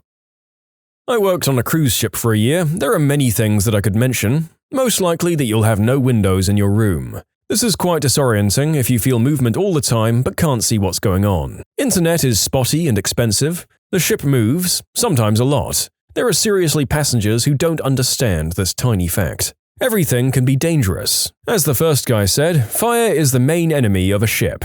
People all train constantly for disasters when they work and live at sea. This training can be hit or miss, but every bigger ship has the systems in place to save lives if something happens. But not just for fire. Trainings are held for bombs, evacuation, and other things. That said, everything is beautiful. Life is basically full of beautiful sunsets and sunrises, and amazing beaches and cultures in between. Your shipmates will have interesting and crazy lives that you will learn about intimately, whether you want to or not. Life at sea is obviously vastly different for someone sailing a small boat than for someone working as one of an 800 crew member on a cruise ship, but I do highly recommend doing it if you have the opportunity. I loved it. The stress from being out there alone, working in harsh conditions with the same people over and over every day. Some people got into fist fights, some people were just so agitated they wanted to be left alone. But a lot of us made jokes and tried to have fun. My favorite part was going out into the middle of the night and seeing all the stars. So many stars with no artificial lights to block them. And when we went to Alaska, we saw the northern lights. It was amazing to see the lights reflected off the water. I had pictures, but my camera was stolen. I was in the Navy and life at sea had become very routine. We were at sea for almost 3 months straight during a deployment. We, most of us, had standard working hours during the day. The guys in the engine room were 6 hours on, 6 off. We stood watch, ate, watched movies, and did whatever else we could to stay busy. Other than drills and actual emergencies, not much changes day to day. I always enjoyed smoking cigarettes at night. The smoke boxes, as we called them, were one of the only places we could be outside at night. Navy ships run dark at night with no outside lights or white lights above the main deck. The smell of the ocean, the sound of the ship moving through the water, and the stars in the sky was something that I'll never forget. It was a different lifestyle that I really fell in love with. Yeah, parts of it sucked, but it sure beats sitting in a cubicle all day. You can submit your own stories to be featured here on the channel. The story submission link is in the description below. And if you want to listen to some vibey music in the background, check out easymode, also linked below, and subscribe.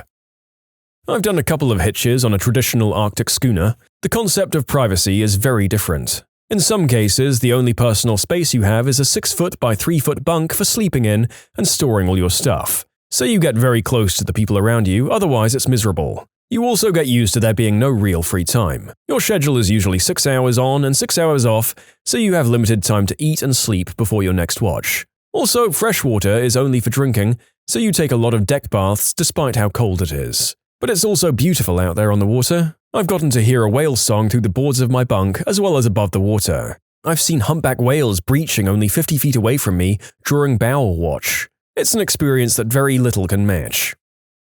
I found it interesting that after a few days, sea salt starts congealing on everything, even though you can't see ocean spray hitting it. The rain is nice because it cleans it off and you can sit down or hold railings without getting salt all over you for a few days. Time can get monotonous. You become like a dog, in that you look forward to lunch and dinner because that's about the most exciting part of the day. Your ratio of sunsets watched will skyrocket because after dinner you don't have anything to do really but smoke cigs and shoot the crap while watching the sunset. They're pretty amazing though, better than their land counterparts. Also, the stars at night. I've seen the Milky Way so bright that it was reflecting off the ocean.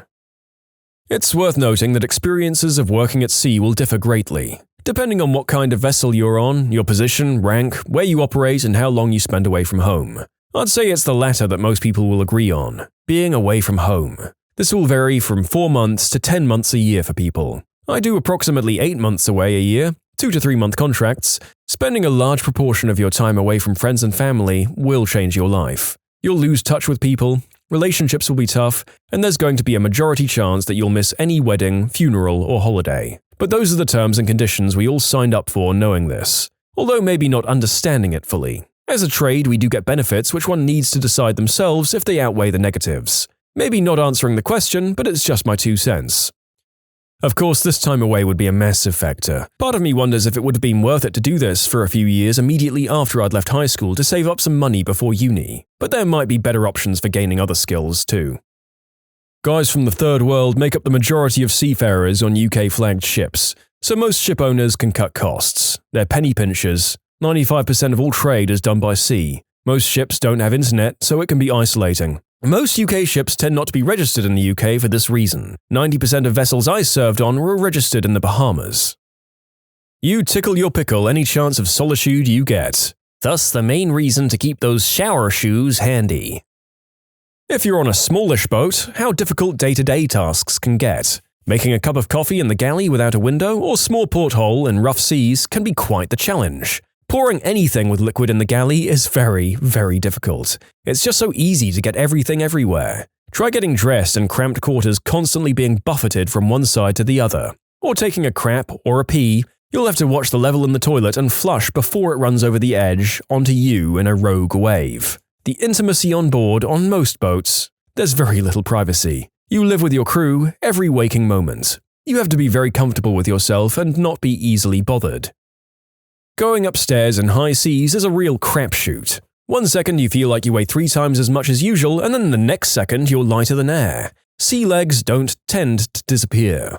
I've been off the ship for about 6 years now, and I still walk with a swagger, apparently. Sleeping in high seas is nigh impossible. You'll flop about with the ship, and starfishing doesn't help after Force 10. Polish sailors will drink anything. Filipino sailors will hide everything everywhere. They also love singing Sinatra on karaoke. Often the cook is also a deckhand, so if it's been a busy day, prepare for crap food. Cargo watch sucks, deck watch sucks, it all sucks. Cue the gay jokes. Fresh milk is more important than nicotine for keeping the crew and officers from killing each other. The chief officer will always drink, even on a dry ship. A ship doesn't normally dictate its culture, the captain does. A crappy captain is crappy for everyone. Testing lifeboats is fun, getting an infection is not. Day trippers are fricking morons who don't follow the rules of the road. I'm not moving? Oh really? I've got 9,000 tons of steel and 4,500 bhp that says differently. Counting lighthouse flashes is quite fun. Anchor watch is the best. You sit on the bridge and you read and you smoke. You'll hear a lot of gay jokes. Sunny FM is the best place in the world. Duty-free cigs, booze, adult magazines, and knives. That's it. 5 litres of vodka, €3. 200 Marlboro, €2. German dungeon smut, 3 for 99 cents. Basically, money. I come from 6 generations of seamen, all with the same goal in life. Catch fish, sell them, get drunk, and get laid. Maybe not work, but I've spent more time on water than most. I've spent a year on my sailboat sailing down from Vancouver to Mexico and then cruising in Mexico for 6 months, most of it single-handed. It's not all sunshine and beer. When you're out there and things start to suck, it's not like you can go home. In the 1800s and the early 1900s, seafarers were idolized because everyone knew someone close that went to sea for a living. There was more understanding of what the working conditions were like among the general population. Now, people that go to sea are in a huge minority. People don't know anymore what it's like out there at sea. You don't know the bone-chilling cold there is at night in the North Pacific before the continental shelf drops. Hint, it pushes cold water up from the bottom of the sea to the top. You don't know what it's like to be out there in 12-foot sea with less than 6-second periods. That freaking sucks. You don't know what it's like to have monster waves at night that you can't see until they're right on top of you. You don't know what it's like to be in a shipping lane at night in the fog without radar. Yes, I'm stupid for that last one. But there's nothing so freeing as being alone out on deck on dog watch on a cold night with your cheeks cold and your nose slightly stuffed from watching the stars play in the night sky. Your only steering guide, the red-lit compass in front of you. But being out there on deck, slightly cold steering ship at night and seeing the stars dissolve into dawn is an amazing sight. I'd trade many a stormy night for that experience. Then there's also the relief of finally coming into harbour after an insane storm when everything is wet. You, your gear, your sleeping bag, your bunk, the whole boat. The feeling when you tie up, everyone gets their wet gear off and you sit in the saloon and make dinner while everyone is sore and tired. Arr. The feeling of seeing land for the first time in a long time. Approaching an island or a coastline doesn't look populated at all, just indescribably beautiful and innocent. Once you're within a mile or so, humanity and the scope of it takes over. Ah yes, the beautiful world, an accident of cosmic proportions or the hand of some divine being in all its glory, laid out for your own eye. Oh crap, there are other people. Damn. The shower water can be really hard and it will dry out your skin. Also, if you get hurt or family problems, toothache, or any other unplanned reason you need to get back to the beach, it can take hours to mobilize a chopper to get you. Then the travel time out could be hours and then back again. I work as an instrument technician on a production platform. The work is generally pretty easy, but sometimes it can be stressful and difficult at times. For example, working on big equipment with heavy wrenches, working with government inspectors, working in 90 degrees Fahrenheit plus 90% humidity in direct sunlight in your FRC overalls. You're working on equipment that if it fails can kill people or cause millions of dollars in deferred production. The work schedule is 14 on and 14 off as well. We're a lucky platform as we have two-man rooms, bunks, with our own bathroom as well. It's like a little hotel. We have satellite TV and Wi-Fi on the platform. I'm offshore right now. The funniest part is working and living with the same 50 guys every 2 weeks. They become your other family and your best friends. The food ranges from terrible to decent depending on the cook and how far away from the last food delivery you are. No beer or booze allowed. Dangers? Lots. Mostly from the process. Flammable hydrocarbons under pressure and physical dangers, falling from high places and crap falling on you. Much less chemical dangers than working at a refinery or chemical plant though. I don't like it that much. Being away from my significant other and daughter sucks, but the ratio of what I get paid to the actual amount of work I do is kind of silly. If I could find a land job that paid this much, I'd do it, but I'm making $120K plus now.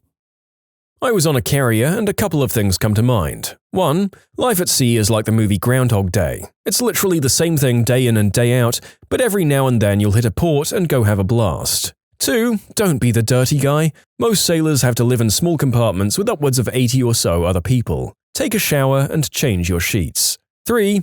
A person that you normally wouldn't be attracted to will eventually look like a supermodel the longer you're out at sea. It's a condition called boat goggles, and can only be cured by a port visit. 4. You work with people you like and quite a few that you hate. But if anyone needs your help, you give it without question because you're all alone out there. 5. Find a way to break the monotony. Many people work out, play cards, and take classes. I took 3 college classes while out at sea, just had to pay for the books. It helped me out when I left the Navy for college.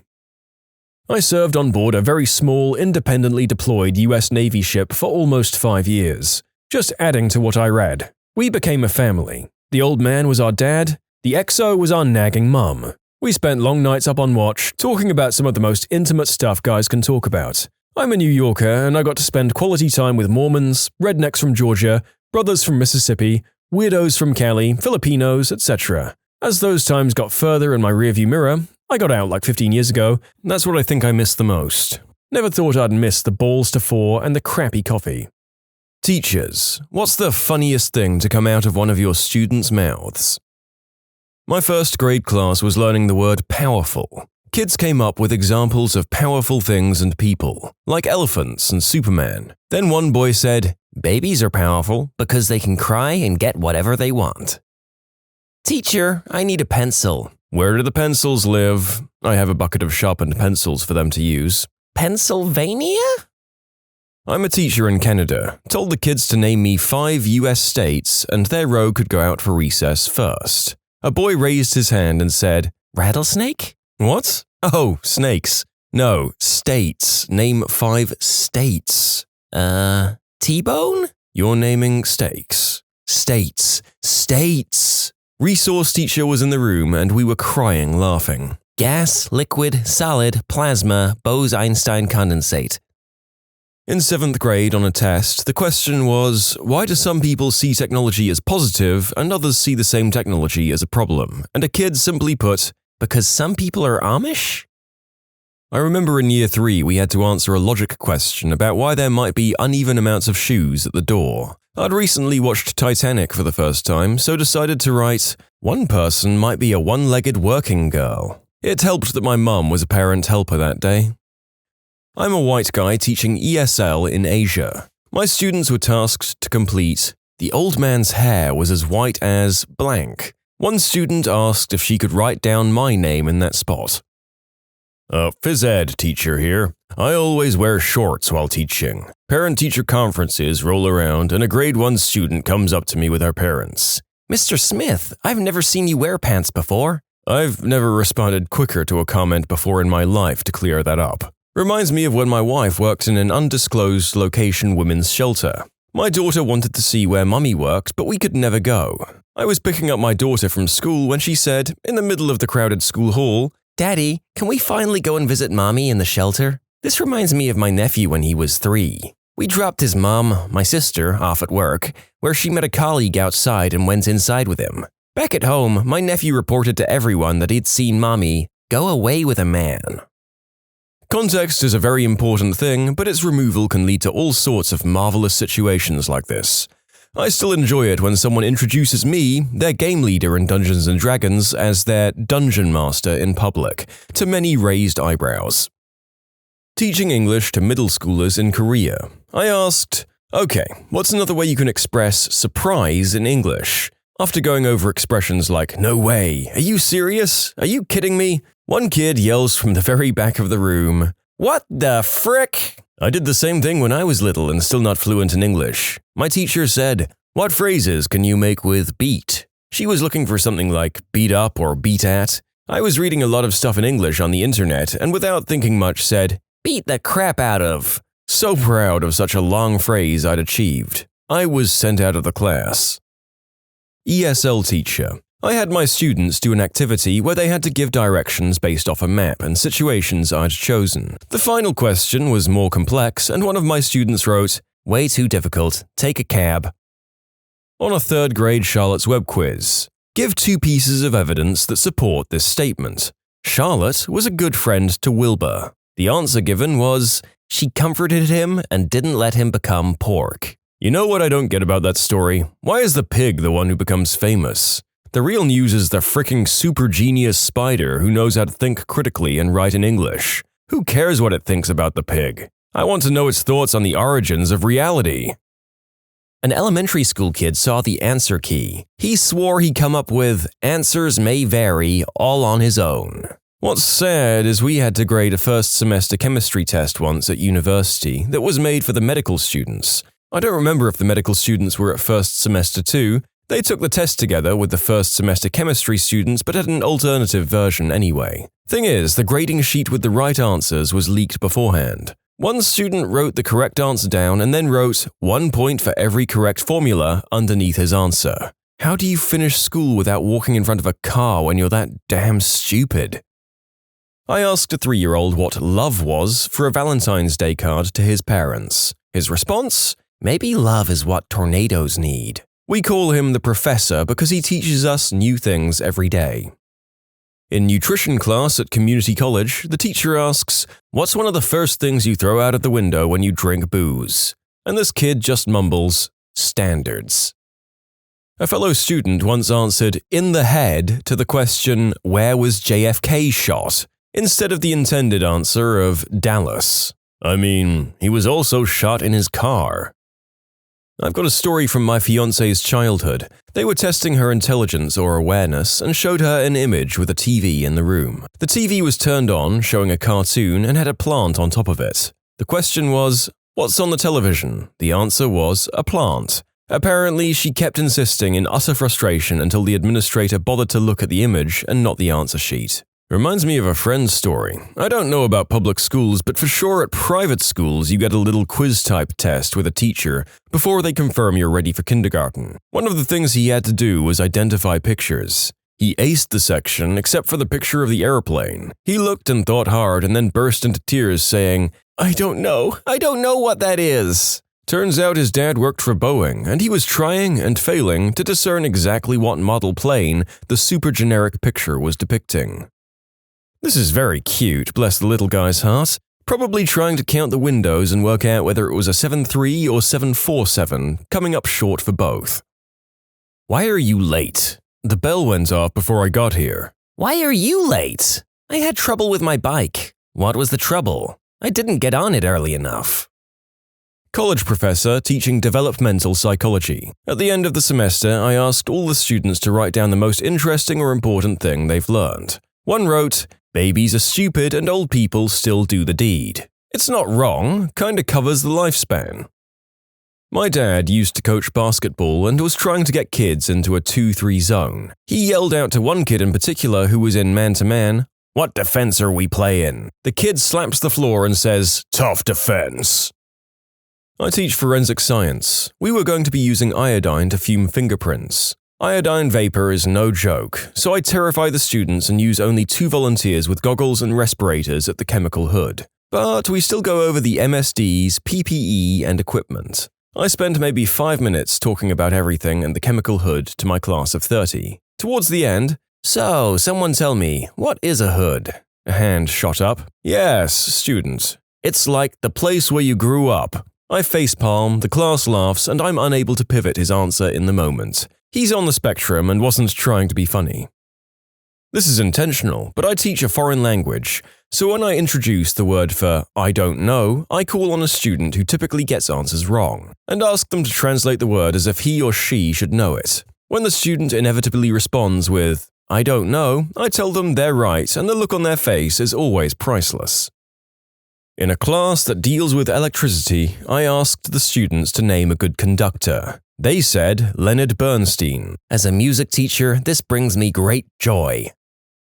Asked what is the moral of the story in The Little Engine That Could, I got the answer, don't pick up hitchhikers. To refresh your memory, the engine had trouble getting up the hill because he had taken on several more passengers due to their train breaking down. What side of the road do people in France drive on? Miss, they drive on both sides. I'm not the teacher, but I witnessed this in class. Sociology professor asks, why do you conform? Student, it's always been my goal in life to blend in. Professor, no more questions for you. In German, there's this little drawing game called Das Haus vom Nikolaus, consisting of drawing a house without lifting the pen or drawing the same line twice. Well, the act of drawing something without lifting your pen is called in einem Zug zeichnen, which literally translates to drawing in a train. So yes, one kid actually drew a house in a train. Okay, kids, name something living. A fox. Name something non-living. Fox crap. I wrote an exam where the question was, can you name the 3 models of DNA replication? She wrote, no. I mean, that was bad question writing on your part. Well, something like, name 3 types of DNA replication would still result in the student writing no. You should recognize that this would be equivalent to leaving the question blank with the original wording. It was a valid answer to your question. It's not a valid response to the above rewording. Makes me remember something I did when I was in grade 2. The student teacher took us into a private room one by one for eye exams. I've never taken an eye exam before, and it wasn't really explained to me what was happening. I was just sat down and asked to read the first line of the chart, then the second, then the third. By the time it came to the 4th line, I was like, it's too small for me to read. 1 minute, please. Then I got up, walked over to the board, and started reading the letters. Apparently, that's not how you do eye exams. You can submit your own stories to be featured here on the channel. The story submission link is in the description below. And if you want to listen to some vibey music in the background, check out easymode, also linked below, and subscribe. I teach English to Vietnamese kids. I asked, what is the population of Vietnam? The kid quickly surveyed the room and said, more than 15. This guy is going places. I can finally answer one of these. The student is reading a science magazine during a bit of downtime. Student: Whoa, yo, mister, you mean to tell me pollen is like a flower splooge? Sort of. Man, I be getting that crap in my face all the time. Well, he's not wrong. Most of us are catching steaming floral loads to the face every day of spring. Some of us love it, and it makes others of us sick. Kind of like transmitted diseases. Fun thought. I asked my class, when is the time you've used integrity? My student answered, I wash my hands after going to the bathroom, even though no one's there. I don't think anyone I work with has any of this kind of integrity. Something my brother answered for homework. My brother was in year 1 and his homework was to draw a balloon blown up. He drew a picture with lots of squiggly shapes spread out across the paper. He took it as the balloon blown up, like a bomb, so he drew the leftovers of an exploded balloon. His teacher loved it and gave him full marks. Not a teacher, but a witness. In high school history class, the teacher asked, what was the peace treaty that ended World War II? This was a trick question because there wasn't a single treaty that ended the war, and this one kid blurted out, the Manhattan Project. The teacher laughed so hard that he went and got the other history teacher and had the kid tell him the answer too. Teaching grade 5. Students were fooling around during group work, so I said sarcastically, do I need to stand here and watch you do your work? To which the student responded even more sarcastically, well, you don't have to stand, you can grab the chair and sit. I can't remember which grade it was, but probably the 2nd or 3rd grade. Teacher was asking something relatively simple and no one wanted to or knew the answer. What's going on here? There should be hands up like trees in the forest. Maybe this is a logging area, said the joker of our class. I had this pretty attractive history teacher. She was talking about jewels or something at a museum and I blurted out, Mrs. Smith, I can show you some real nice jewels. And everyone bust out laughing and the teacher got very red and flustered and embarrassed, and I looked confused because I meant I would show her big diamonds and rubies to jokingly woo her, but the class and the teacher took it as I was referencing my nether regions. I was teaching kindergarteners about needs versus wants, and I showed pictures of things and we talked about why it was or wasn't. After a picture of a puppy came up, everyone but one kid said want, so I asked him to explain his answer. He just says, but what if you're blind? Good answer, you win, kid. I once drew a woolly mammoth picture because I couldn't remember the name of it for a quiz question in science class. I got the point for it. I worked in a special needs class for a year and there was one kid with a textbook case of Asperger's syndrome. Very bright, very tough nut to crack. I tried to tell him a corny joke once and he was not having it. Why did the chicken cross the road? He likely had business over there or was compelled by force. Well, okay. Easily my favorite memory of that class. My friend's also on the spectrum. It's led to similar punchlines to classic corny jokes. Why don't people play poker in the jungle? Because the undiscovered tribes who inhabit the jungle have had no contact with Western culture. Therefore, they would never have heard of any game called poker, let alone know how to play it. Trying to delicately explain to a 3-year-old why she should be kind to her mum. You shouldn't say those things to mummy when she's sick. Who looks after you when you're sick and makes you feel better? The doctor. Well, frick.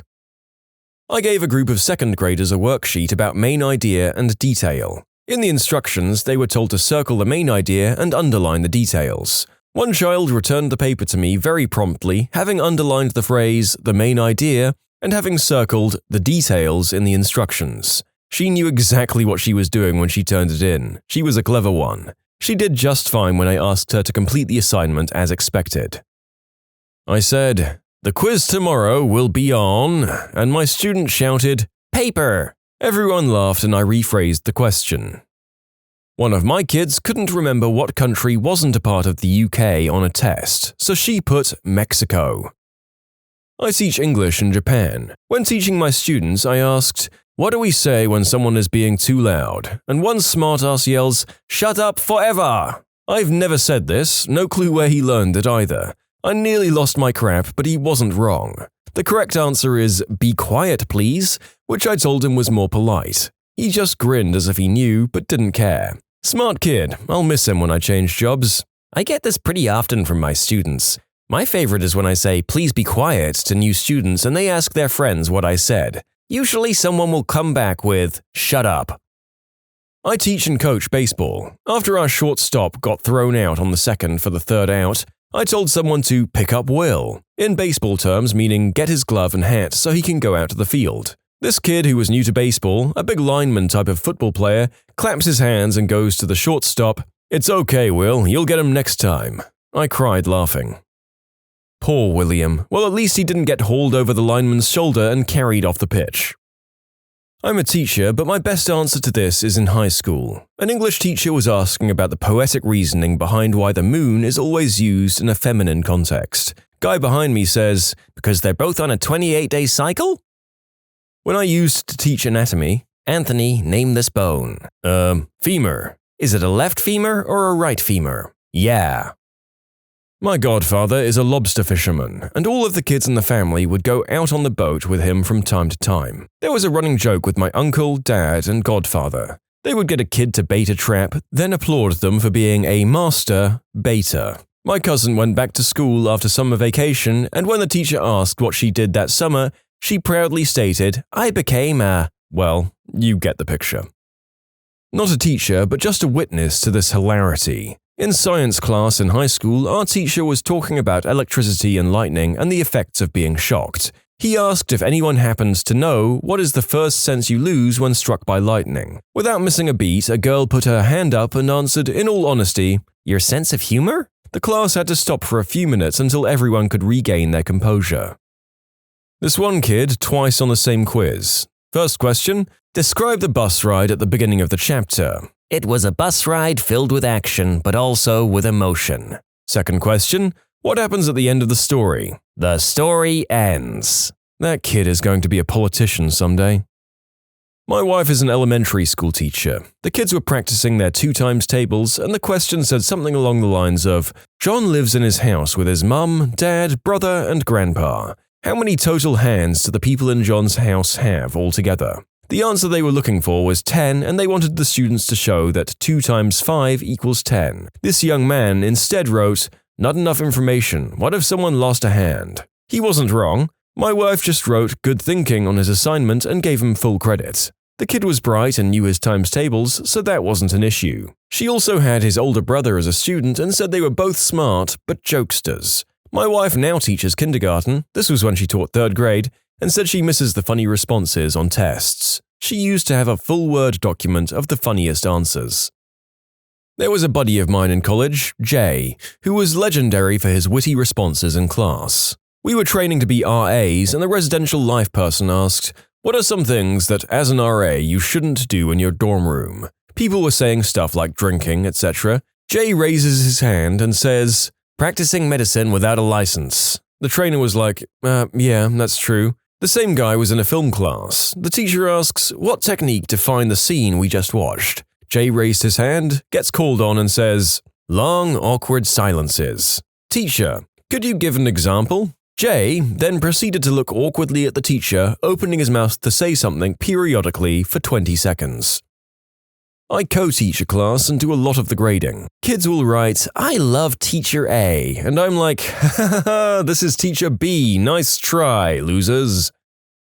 Not especially funny, but I've thought about it for a long time afterwards. I was substituting for an elementary ESL class. There was one young boy from Africa. We asked the kids in the class what 3 wishes they would like if they could have anything. This young man said, 1. New shoes for my mother. 2. School all year. 3. Roast chicken for dinner. Most of the other wishes had to do with toys or candy. This kid was focused.